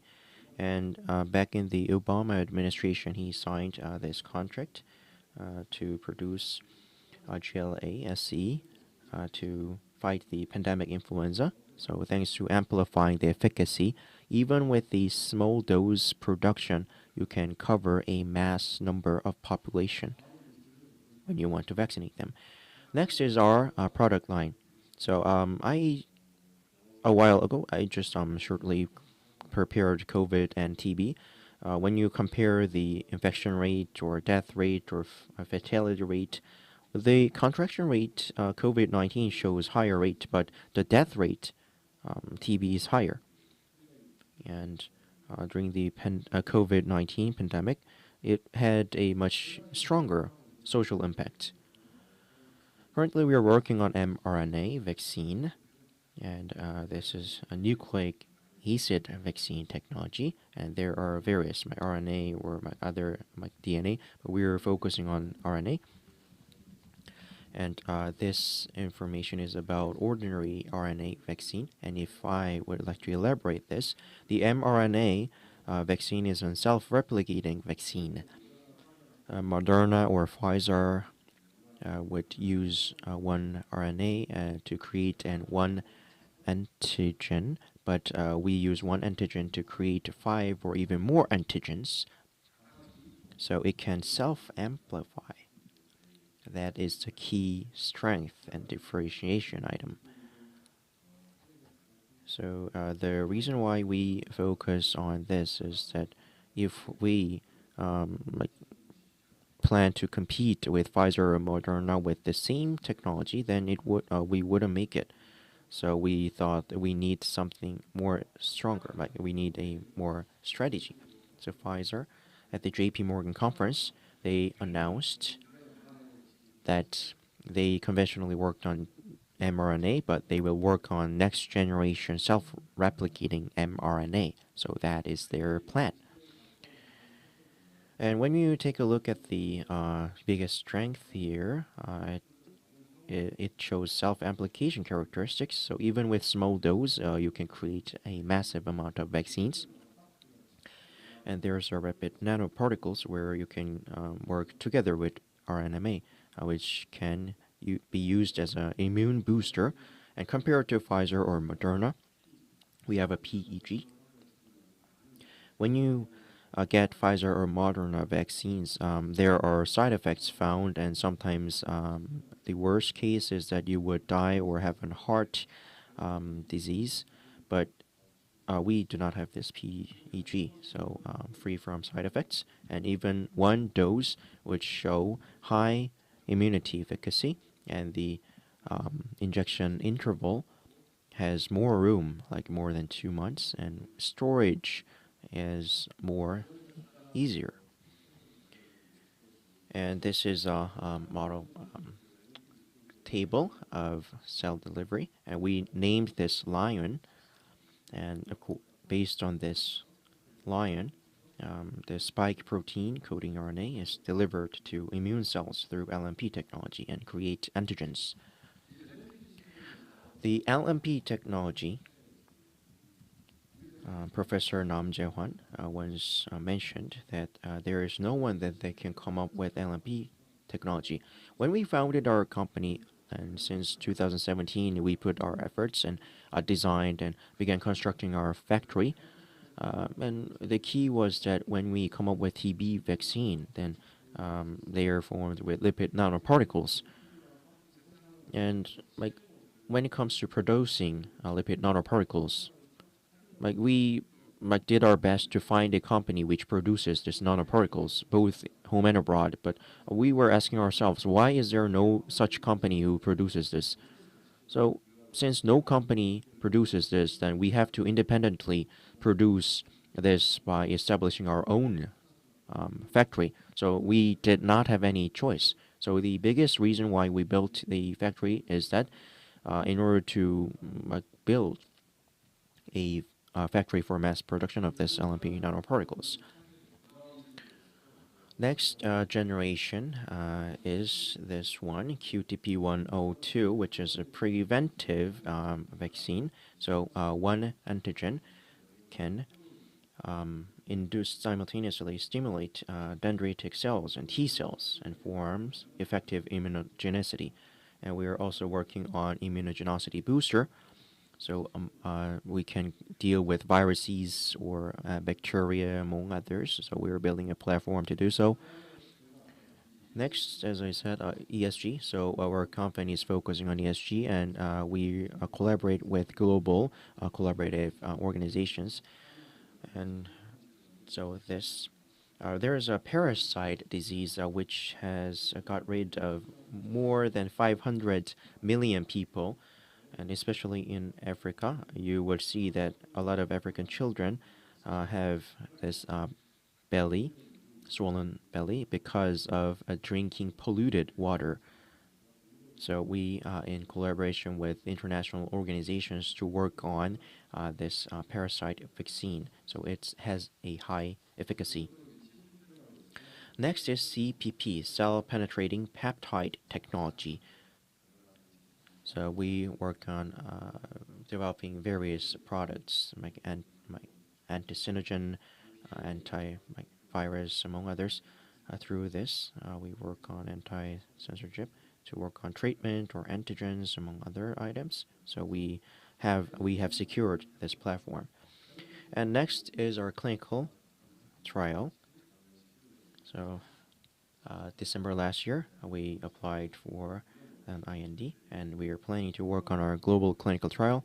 And in terms of COVID, the first of its kind in Korea, we are almost at the stage of completing it, and we are planning to create a TV channel in the near future. So we will commercialize this, and this is our key pipelines. So there is a vaccine for animals and humans, and based on our immunicity pipelines, we have secured various items. And our facilities is, like I said, we have about 6,000 pyong amount, which is 19,932 square meters scale. And so far, we have various domestic and overseas companies asking for our export. So from A to Z, many companies are asking for developing or producing or trade. So based on our vaccine developing platform, through our open innovation, we will collaborate a lot of partnership with other companies and organizations. And we're closely focusing on CMC among other fields. So far, that was a introduction of Curatus. Thank you. Thank you for your presentation. The first company presentation of session 4, it was CEO Jo Kwang-gu of Curatus. Let's move on to the second presentation of session 4, which will be presented by Hong Sun-woo, CEO of MCureX. Please welcome him with a big hand.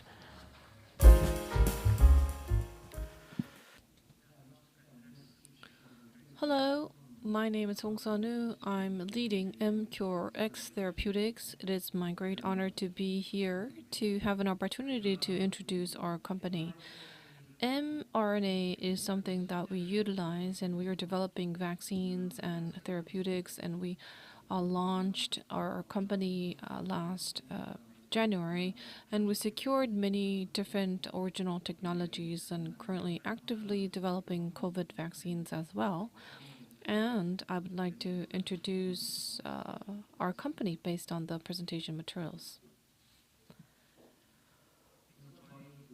So first and for us, our company is MCureX, and if you look closely to the name, it is the combination of mRNA, cure, and X meaning accelerating. So we are developing cures and vaccines using mRNA technologies, and I'm going to talk about what we are utilizing to come up with therapeutics. We have many different components of mRNA. We are looking at mRNA molecules themselves. We have original patents, and based on these, we're developing treatments.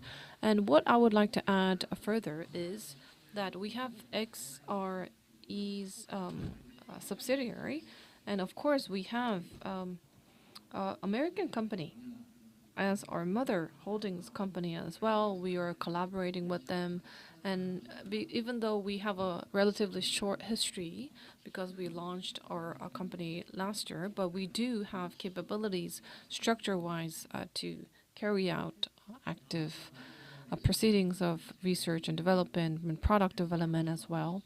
So before organizing the company, I worked as the head of OLYX R&D Center, and Tongki Lee at OLYX is here as chairman of the board. And technically and technologically, I would say the most important figure here we have is Dongwon Chin, who is a doctor in organic chemistry at the University of California, Riverside.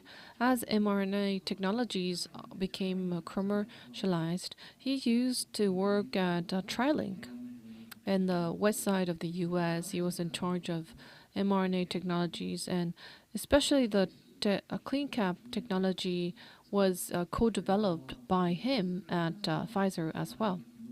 So as we were working at OLYX, we accumulated multiple technologies, and we have expertise held by Dongwon Chin, and he has joined us as well. And we wanted to come up with next generation treatments and therapies as well.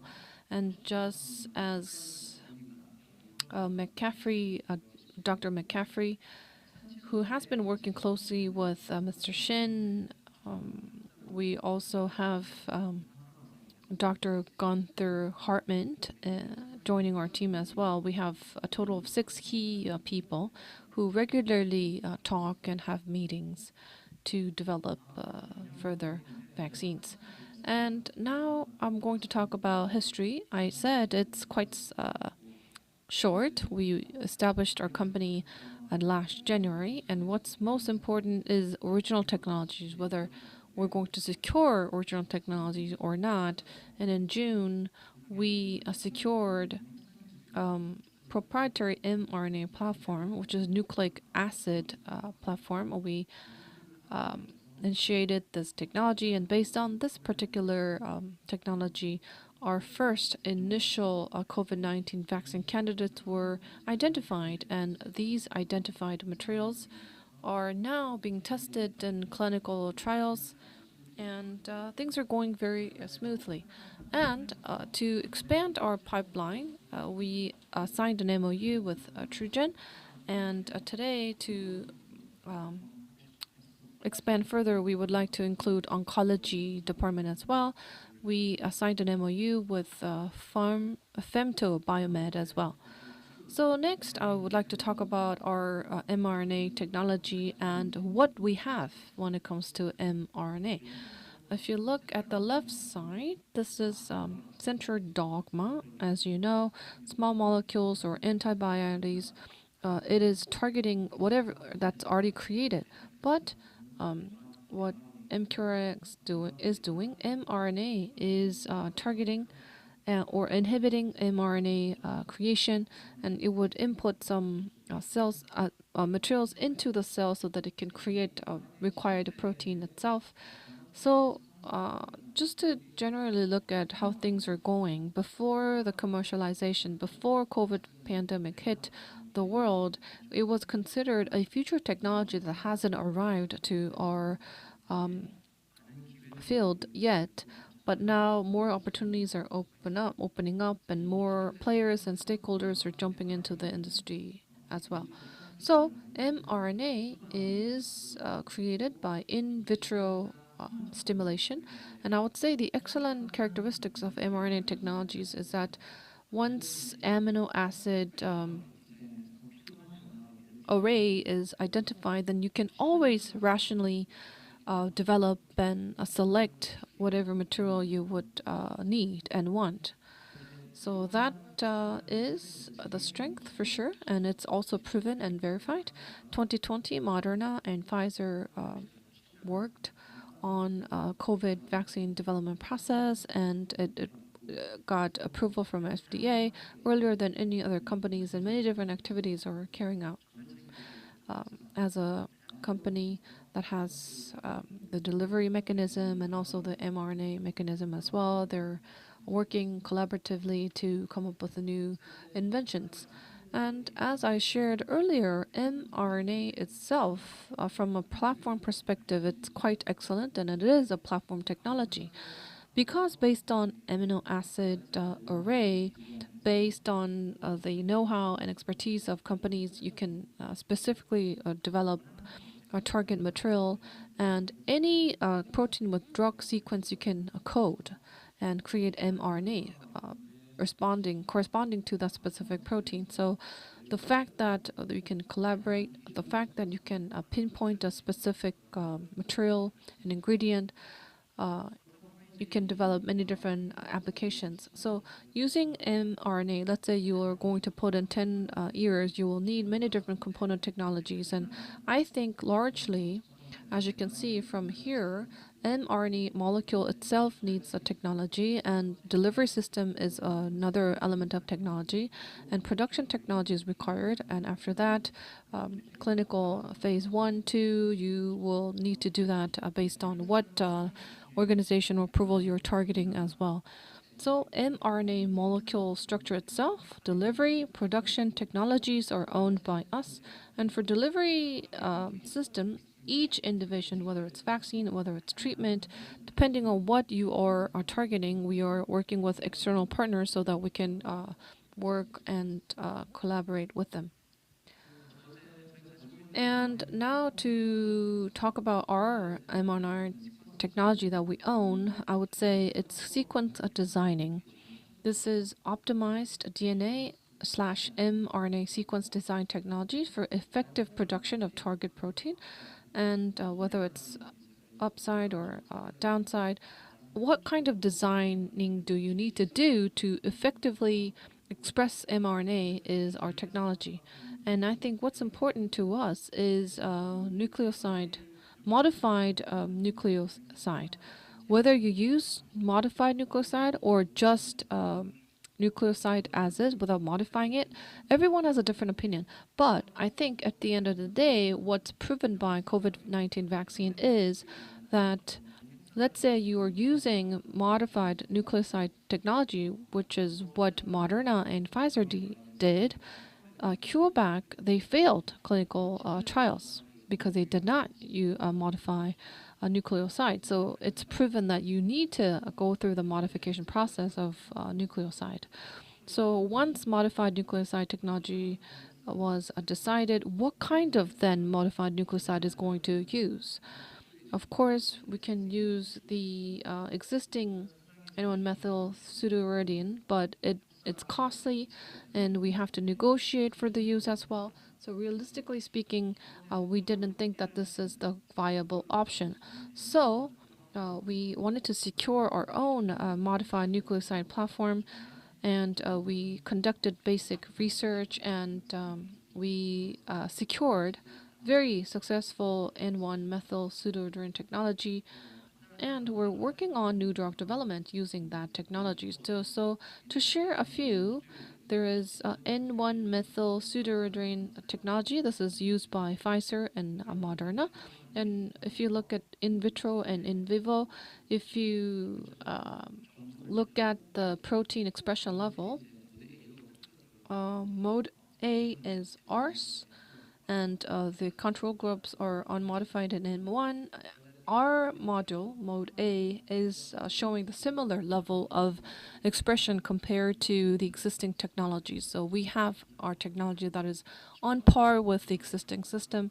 And if you look at further and additional study results, because it'll replace naked mRNA, how less of an immune reaction we can induce.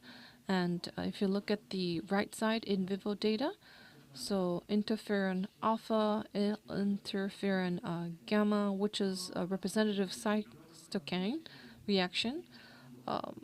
What's marked in U is non-exposure, and mode A is what we have done. So there's a little bit of decrease, but what's actually astonishing is that there is no cytokine that is produced. So we can see that our technology that we own is not just we have FDO and we are on par with other existing system. We can definitely successfully control the immune responses for safety. It is a superior and better platform technology, and based on this one, we are trying to target COVID-19 and expand other treatment pipelines as well. And for production, even though it says on the slide, I can't give you too much detail at this moment, but we are doing tech transfer and make sure that mRNA can be produced that could be usable during clinical trials. That's what I can tell you right now. And many questions are coming in. How are you going to develop delivery technology, delivery system? So we prepare systems and slides to share with you. But usually polymer or LNP-based delivery technology providers are working with us. And one representative data would be what's on the right side.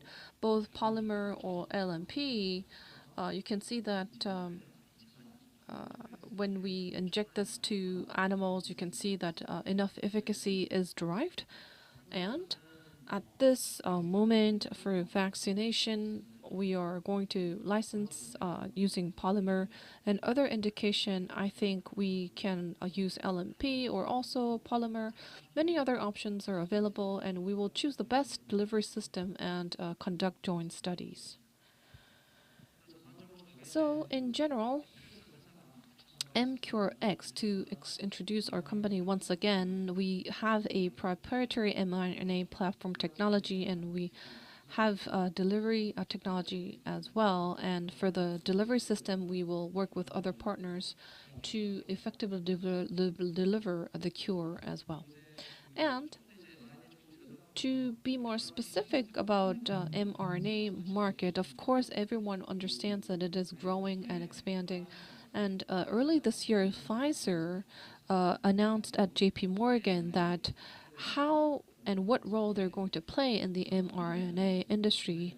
And first, using COVID-19 vaccine, they will utilize this franchise as well, but then they'll jump to flu or other preventive vaccination, rare disease oncology, and chronic metabolistic diseases are going to be handled as well, so they can continue to further mRNA technologies and platforms to other areas as well. So just like Moderna or BioNTech, all the leaders in the industry, we have similar elements. The same pipeline is scheduled from their side and our side as well. We have a very similar pipeline and approach here. So you can see that for prevention vaccination, COVID-19 original, and we're now in the development stage for clinical trials. And as you can see, we're also looking at gene therapy for rare diseases and oncology therapies as well. So among these options, LCA10 is an ocular disease, and if you look at the cancer types, these are personalized cancer vaccines, and also cell therapy vaccine is going to use our mRNA technology so that we can activate cell therapeutic impacts and effects in human our patients. And COVID-19 vaccine we're going to develop on our own. And for cancer, I think we're still at the early stage, so we are going to go for joint research methodologies with partners. And for each program, I'll give you some details to you as well. For COVID-19 vaccination, as you can see, I think things are changing. Pandemic and endemic and mutants are appearing. This is something that we have to note. I think what is important is I think unmet medical needs here is not so much of lack of vaccines, and we need a vaccine that uses our Korean localized technologies. That's the need we have, I believe. And the program we have is going to focus on developing original technologies and utilizing what we have. We're coming up with other diverse programs. Mid components are being made, and toxicity tests are scheduled. So, in general, to look around, using our technology, S protein, which is spike protein, is going to be targeted. And when we inject this on animals, we'll measure reactions and responses. We saw that it's effective. And if you look at the result, compare from mRNA lead candidate to delivery system efficacy evaluation, preclinical development, mRNA delivery system, we have already made up our mind and decided, but we haven't announced and disclosed this information yet to the public.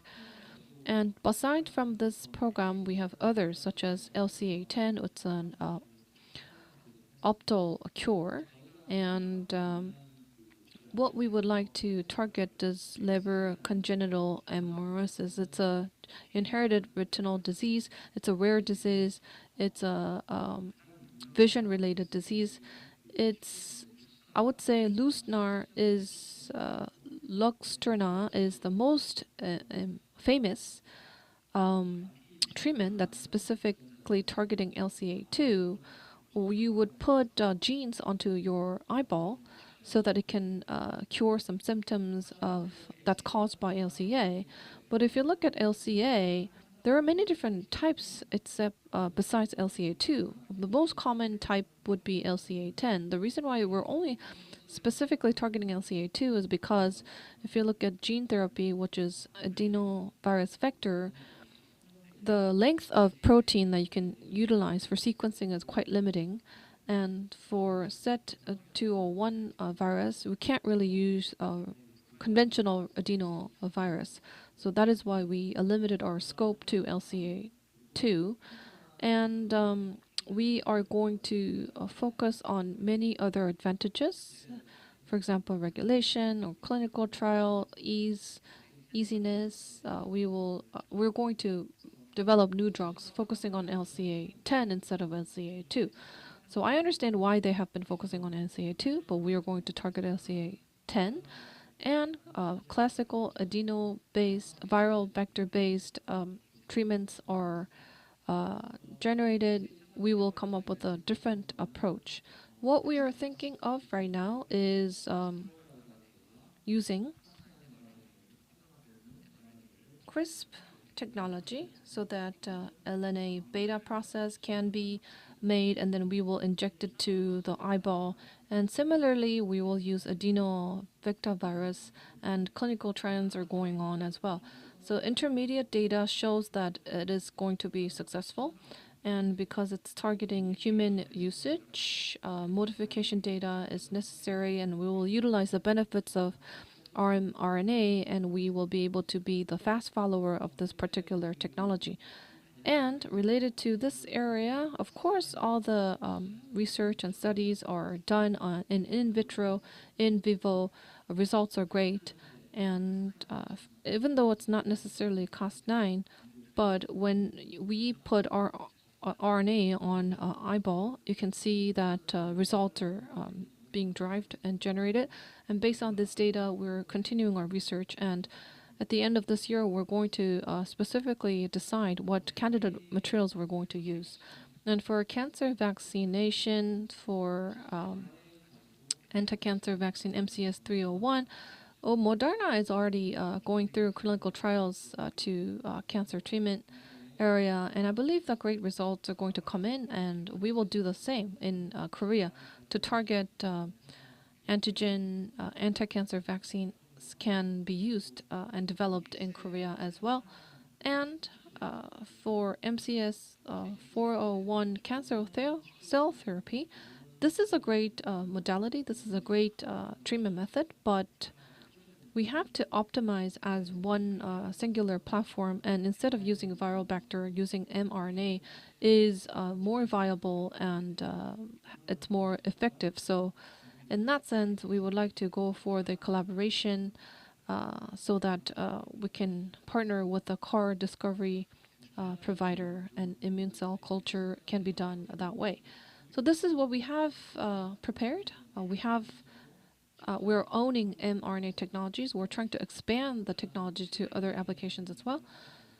So as we are developing COVID-19 vaccine, we will be able to secure human denominators, and by securing other delivery systems, we will continue to build more pipelines in the future. Thank you. Thank you very much for the presentation. That was the second presentation delivered by CEO Hong from MCureX. It was a differentiated technology and development capacity that was emphasized by him. And continuing on, let me introduce the third presenter of session 4. We have Oh Mi Hwa, Development Center Head at HK Innowan.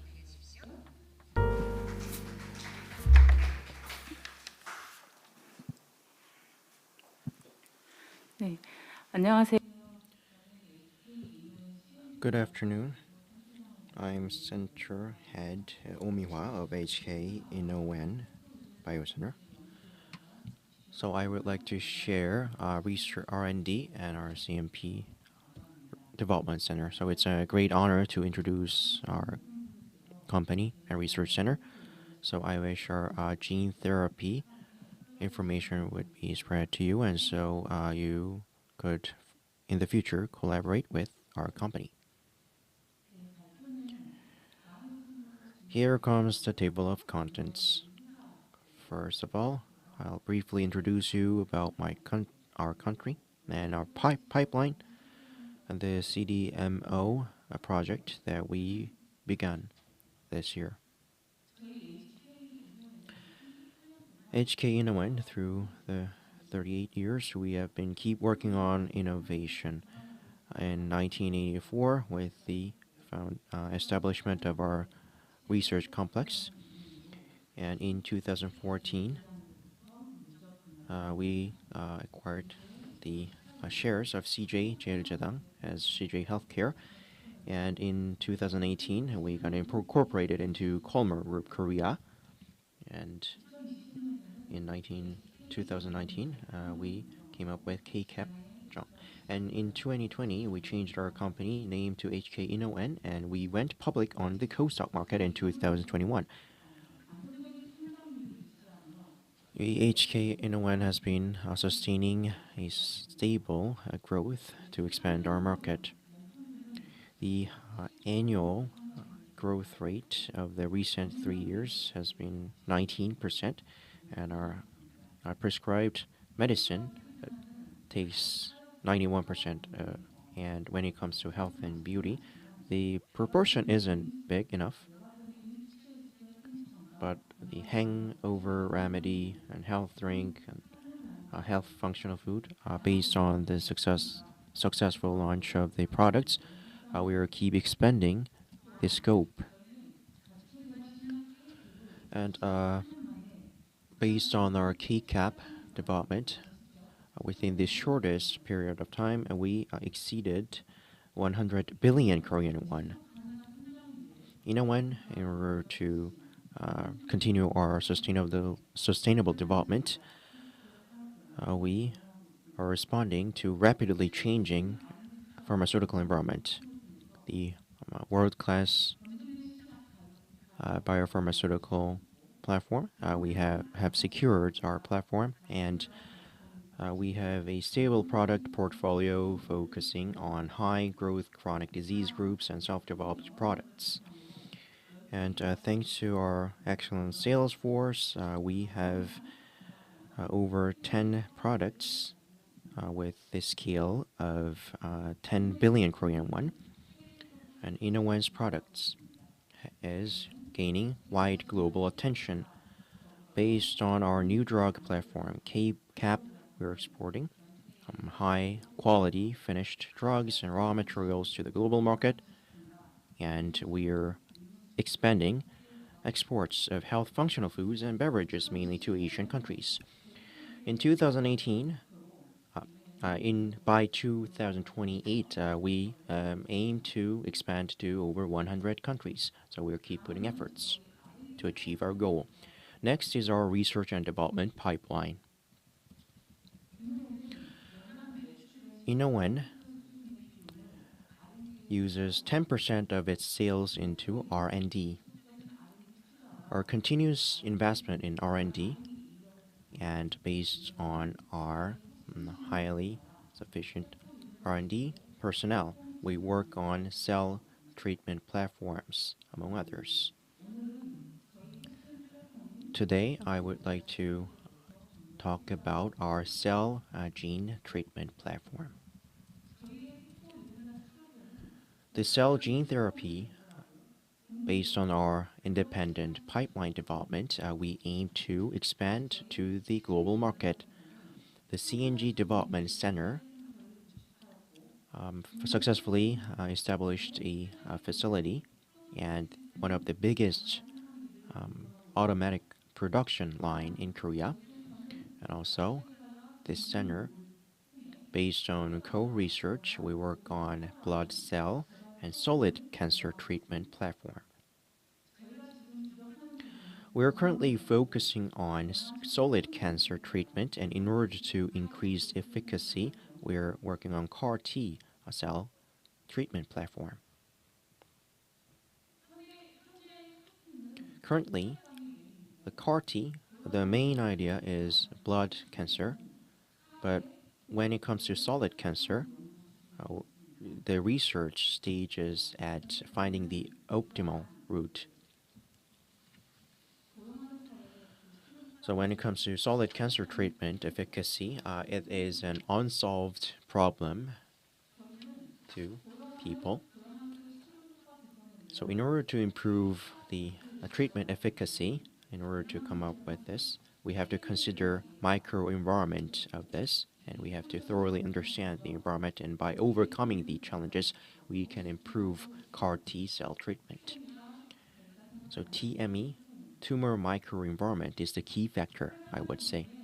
When it comes to blood cancer, when cancer cells and CAR T, they can meet each other without barriers, and we can get rid of cytokine side effects. But when it comes to solid cancer, as you can see on the image, it has a very complex structure. So because of this environment, RT reaching a tumor is a very difficult one. So even if it reaches the tumor successfully, there are various challenging factors that would inactivate the material. So because of those issues so far, when it comes to solid cancer treatment, there is no actual company who have successfully came up with this globally. So in order to overcome this tumor microenvironment, we are working on CAR-T, CAF platform, and by targeting various materials, we are working on discovering the ways. Next is to maximize a solid cancer treatment platform. So I would like to elaborate about the concept of developing this.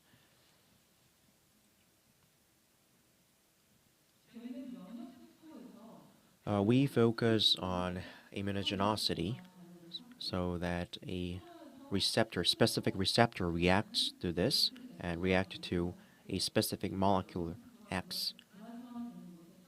So we focused on those inactivated characteristics so that we can effectively get rid of tumors based on our XCAR-T platform. This platform is more than just merely activated tumor deletion, but also we activate those inactivated tumors. So we get rid of those inactivated tumors as well with this platform. So if you look at the strategy part on the right, the CAR T and XCAR T, if they get combined, even if they recognize the antigen, they lose the offensive characteristics. Our strategy is the molecules that get activated by molecules.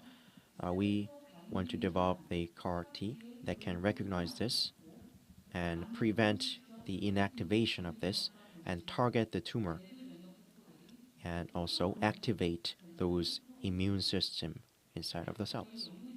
So our research team currently working on 3 candidate CAR T items, and we are conducting various bodies of research to see the efficacy.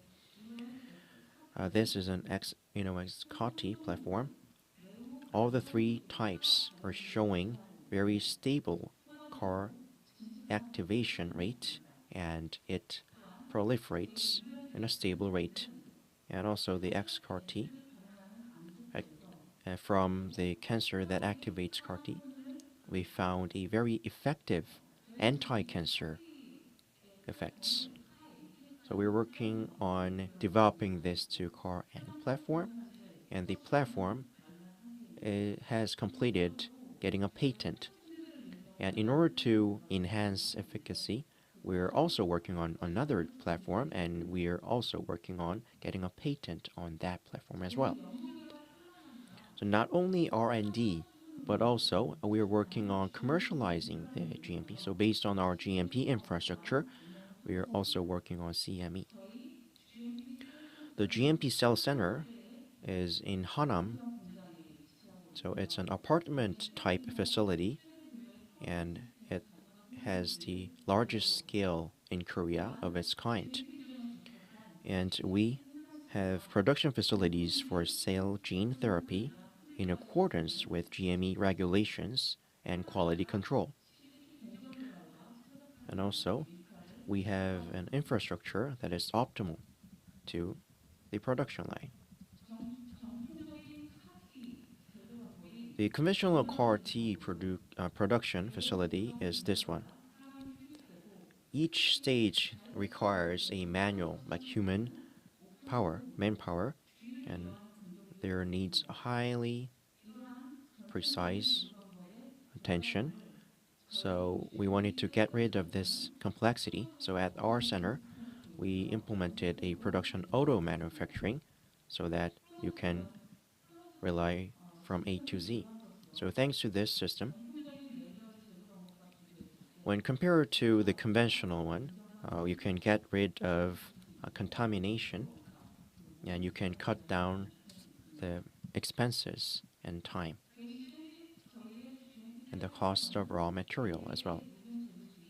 We have 4 aseptic manufacturing rooms which are kept operated, and also we have a quality test and analysis lab, and also based on our process development room infrastructure, we secured the optimal manufacturing line, and we have a very strict quality control from input to output and quality control.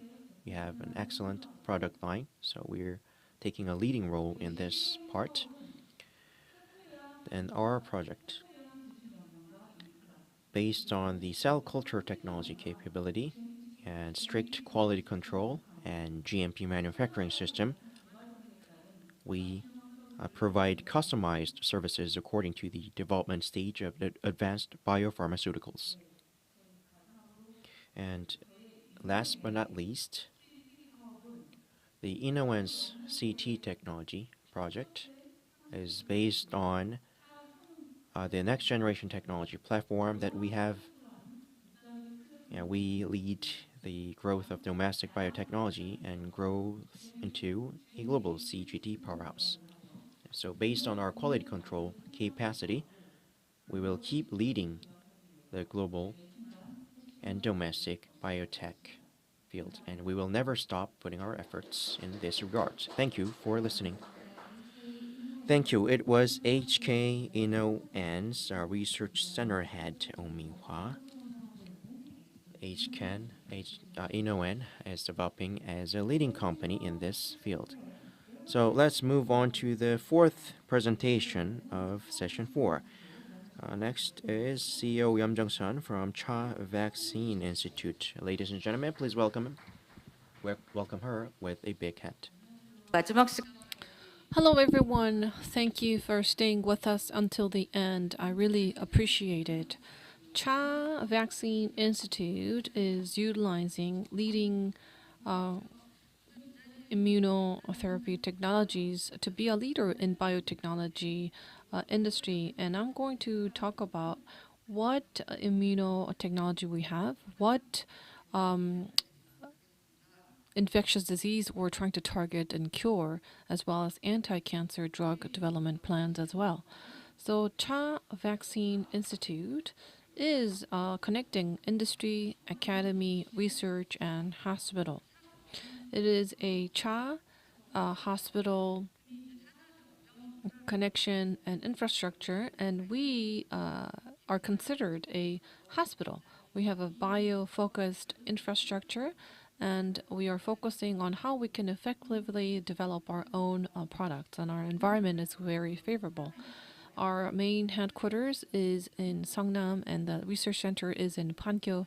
And as I shared earlier, we have a immunity building platform, and we are applying this technology to many different areas.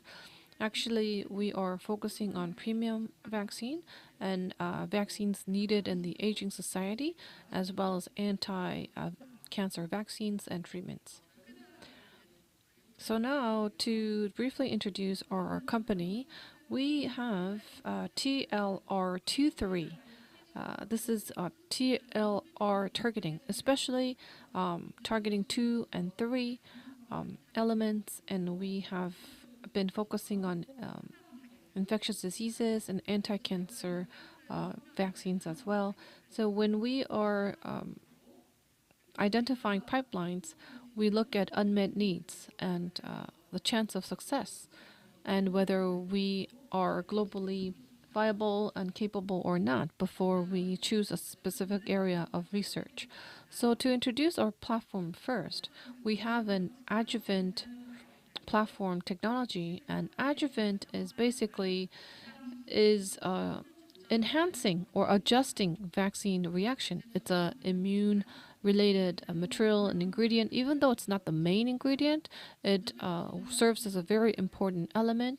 And if you look at the left or right side, when you just put the antigen, the immune response is quite weak. But if you put the immune builder, which is adjuvant, you can see that many different immunocells are gathered together around the T cell, and there is activation, there's interaction, there is split of activated cells, and then B cell is activated again, so that cell response or antibody reaction can be enhanced as a result. That's the role of adjuvants, I would say.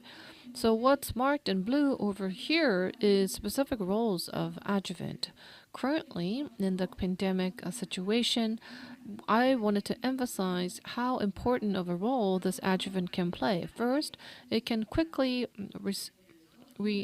increase the protection level. So if you're using a great quality adjuvant, immunity can be built, and you can also use less antigen. So that means you can distribute more number of vaccines. And because immunity is going to be built, not just your immunity is improved, duration will last longer as well. So the effect of vaccine can last longer, and especially for a situation where mutants and variants keep popping up, you can expand the impact of the vaccine as well. And because it is targeting new T cells, it can increase cell response immunity so that it can effectively prevent the severity of symptoms and preventing a patient from suffering from severe symptoms. And what's problematic is that vaccine reaction is quite short, and mutants are popping up, and mutants do not get tackled by existing vaccines. But if you include and introduce adjuvants, which is immunity building, you can actively overcome the existing problems, and as a result, this lead to the better usage and impact of vaccine effect itself. And when the craze was going on, we were not able to quickly respond to this use of adjuvant. That's one unfortunate thing. And there is aluminum ingredient, and it alum or non-TLR, and this slows down the overall process. So you can see that Toll-like receptor is there as a feature, and this is working as a immunity booster. So Toll-like, which responds to TLR ligand, and then immunity reaction is garnered, and then this intrinsic immunity is connected to non-intrinsic or environmental immunity responses, and we are focusing on the role of TLR targets.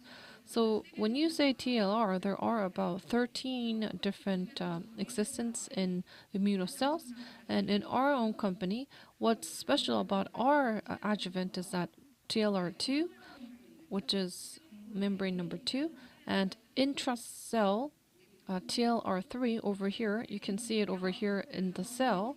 And these two types of TLRs are targeted specifically, and these ligands are combination ligands, and they work in different locations to generate synergetic effects. To be more specific, on the left side, there's L-PAMPO. This is the complex of TLR2 and TLR3 ligands. And as I mentioned earlier, there is a great synergetic impact that we can achieve. And there are two receptor targeting mechanism to adjust immunity as well. So if you look at L-PAMPO, this is for chronic hepatitis B therapeutic vaccine. Even though it's a new adjuvant, we were able to verify its safety. And the right one is LipoPAM. So we are usually encapsulating the material, but now what we're doing is putting this onto the liposome, so that liposome itself can carry immune boosting features. And this is why small-scale antigens can be delivered and mRNAs can be delivered utilizing the system. So when we use this one, cell immunity reaction was boosted. It was an immunity builder, and we are using for recombinant herpes zoster vaccine as well. And now I would like to talk about how our adjuvants are better than other options. So left one is showing how L-Pampo is increasing cytokine as much as possible, and the right side is COVID vaccine animal testing results. If you look at the left corner, there is famous adjuvants and TLR ligands, and if you compare different ingredients, on the top side, that's a singular independent use. On the bottom side, when they mix up and combine different ingredients, you can see that whether it's independent or mixed use, our El Pampo is showing the greatest potency. And you can see that these are adjuvants that are used in regular COVID vaccine development process. First indicator is neutralizing antibody, and the bottom graph is an IFN, LA spot. And if you look at our El Pampo trademarks, you can see that whether it's antibody or LA spot, we are showing a great impact and efficacy in both indications. And when we carried out an indication therapy or testing, our immunity boosting was proven, and this was posted on vaccine-related science journal as well. This is quite a complicated table, but we implied many different target vaccines compared to existing adjuvants. When we use our independent adjuvant, how is it going to be better? You can see that we are encouraging and inducing larger areas of immune responses, and even for the vaccine options that are being developed, you can see the efficacy was derived by using our adjuvant. What I marked over here is herpes zoster vaccine and HPV vaccines, and these are going through clinical trials.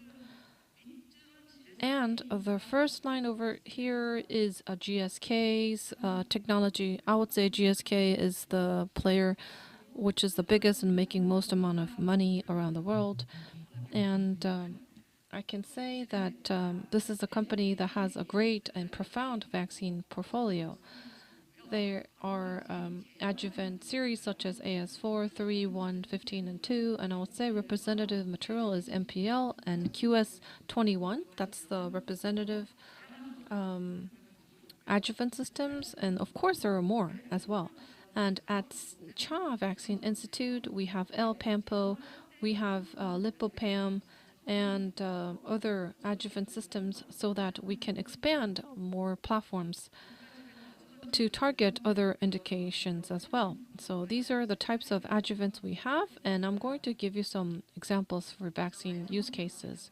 So for hepatitis B prophylactic vaccine, chronic hepatitis B is basically is maintained, and there are many a number of patients. The market size is quite big, and you have to cure this for sure because it could develop into a liver cancer. There's a risk factor. As a result, you have to treat hepatitis B. Currently, there is antivirus treatment, and the market size is quite big. But current option, you have to take regularly. Of course, we can prevent the virus from spreading or increasing in number, but you cannot remove it. You cannot eliminate the virus itself. Once you take it, you have to keep taking it. And during the process, of course, there is resistance that's built up, and sometimes the medicine doesn't work in some cases. That is why many companies are trying to face this challenge and overcome the challenge, and many are focusing now on boosting immunity. So when hepatitis B Acute ones, they tend to fight everything, but for chronic patients, it seems that they're not going away, but it should be able to be gone as well. So by taking antivirus and by boosting immunity, let's do the combination therapy to fight the disease. So that is why we're now developing a therapeutic vaccine, and of course, just using preventive vaccine to cure the disease, we have seen many different failures. So we are not going for this particular option. You can see that modified vaccine antigen, and the right side is showing a graph. You can see that doing 2 doses of injection, antibody level is growing significantly, unlike the existing one, whereas antibody level is quite low and the timeline is quite short as well. So adjuvant, we use L-Pampo, and the antigen we use modified third generation AG, which is LHBsAg. And in order to develop this therapeutic vaccine for hepatitis B, we focused on whether we can generate immune responses, cell responses, and we used mouse testing. This is mimicking patients' status and circumstances. The first graph shows whether it was going up or not. If you look at the right side, there's no immunoresponses at all, right? But if you look at the second graph, when you put our adjuvant with the antigen, immunoresponses are being induced. And we also looked at whether it is converting to Th1 or Th2. You can see that Th1 response is derived. And if you look at the very right graph, among 7 animals, so the 7, in 5 animals, all the particles, antigens, were totally gone. So it's not only removing the antigen, it is boosting immunity at the same time. So based on this result, we went for clinical trials, and we targeted 53 different patients.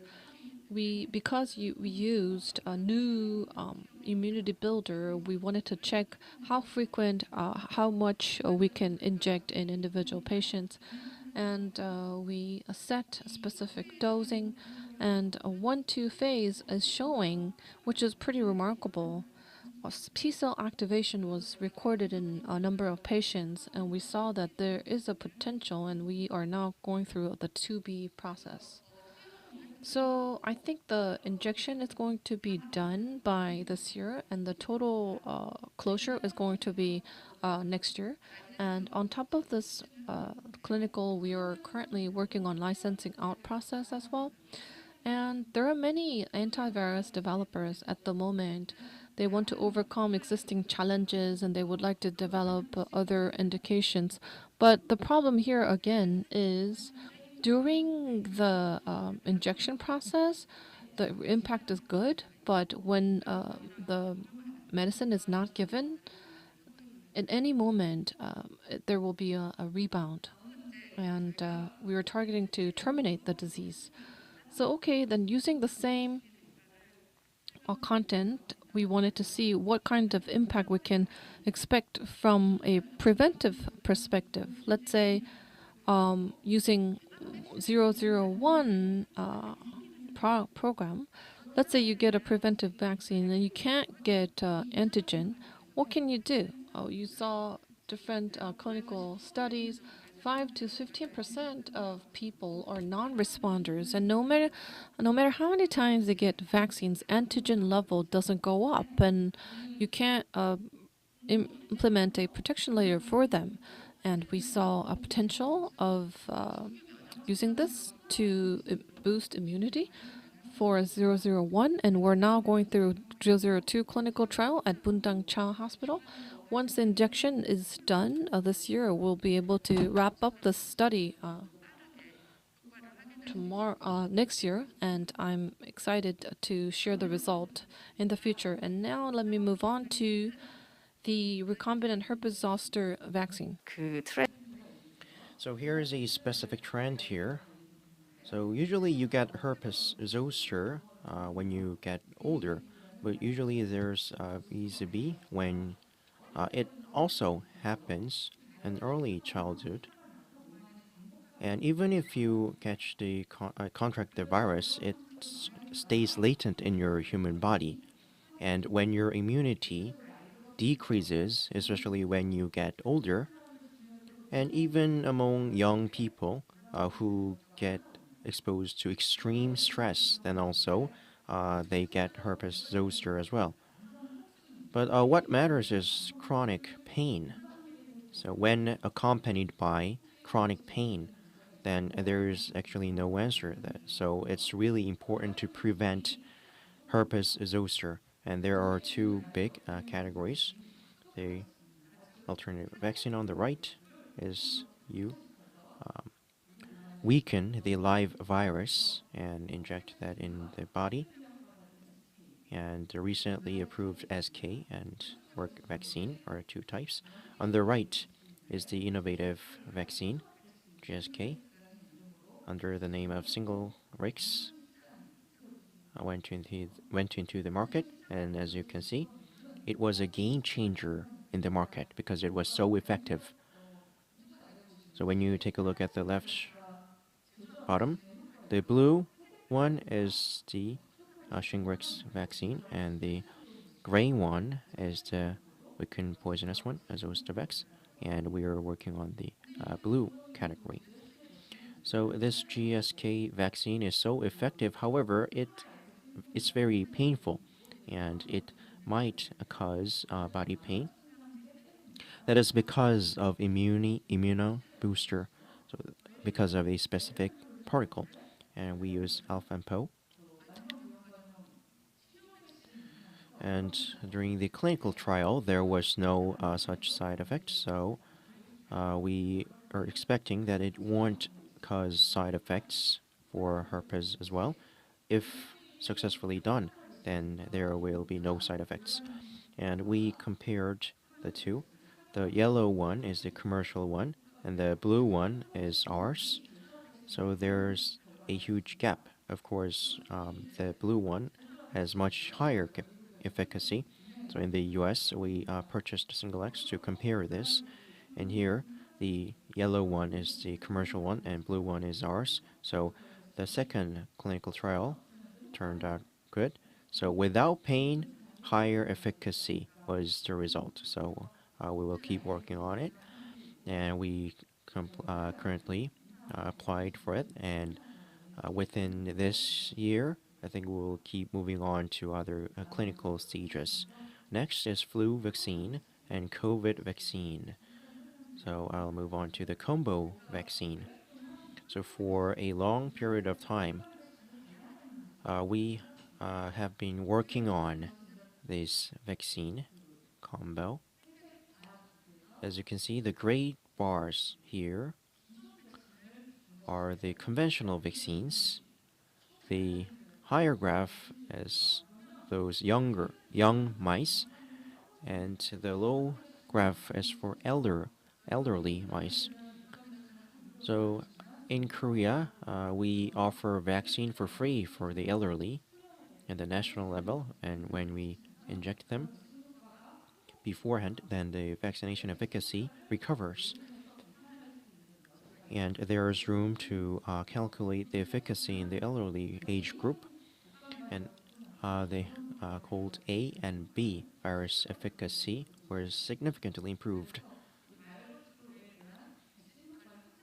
So we can expand the vaccine efficacy based on the bad flu data, and here are other data of other companies' vaccine flu.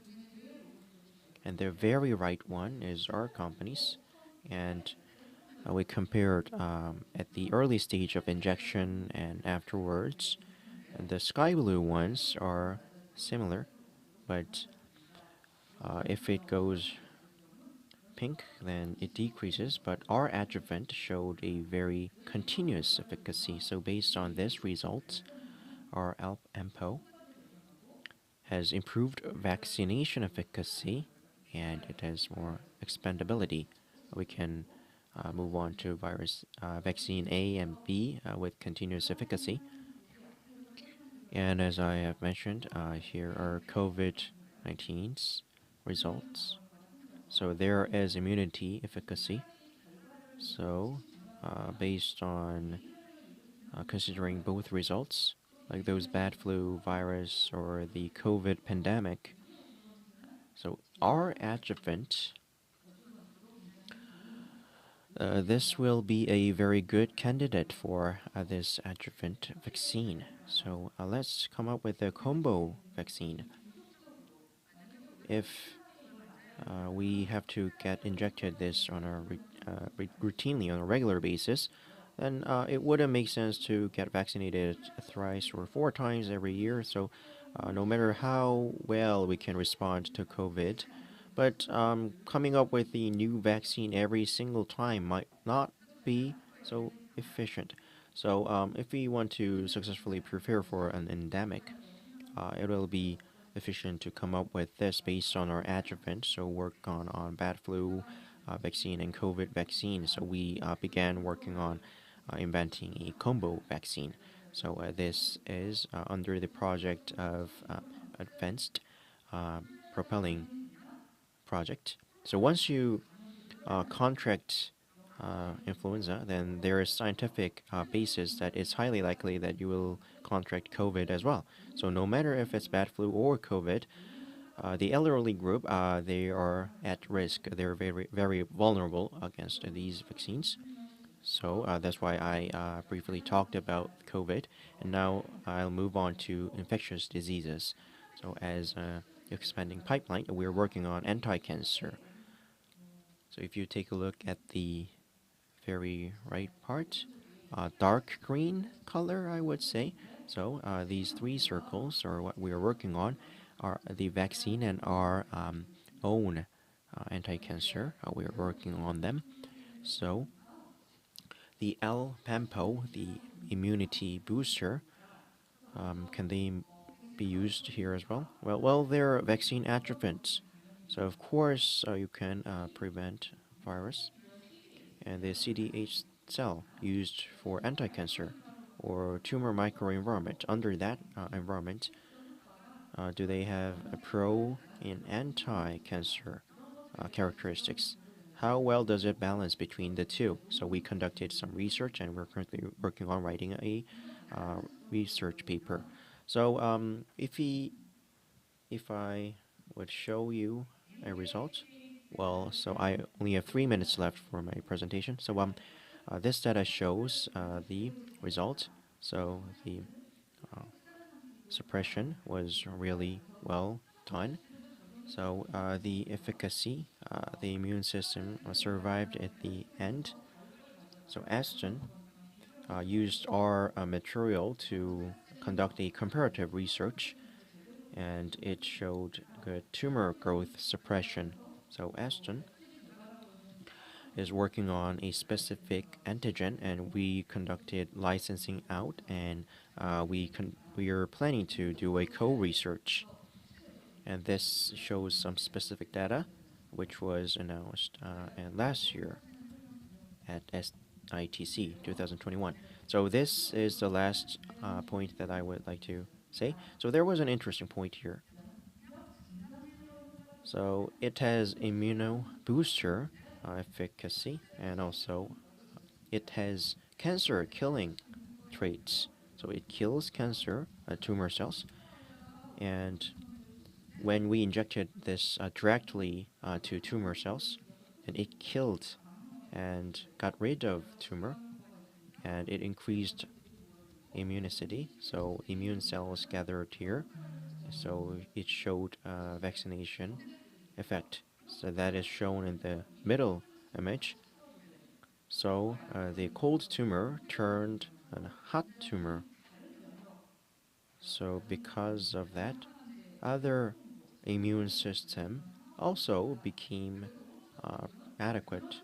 So the right picture shows thanks to the inhibitor as known, it increases the efficacy by 30% for the treatment. So our adjuvant, our independent efficacy, and the combo efficacy. We are working on both.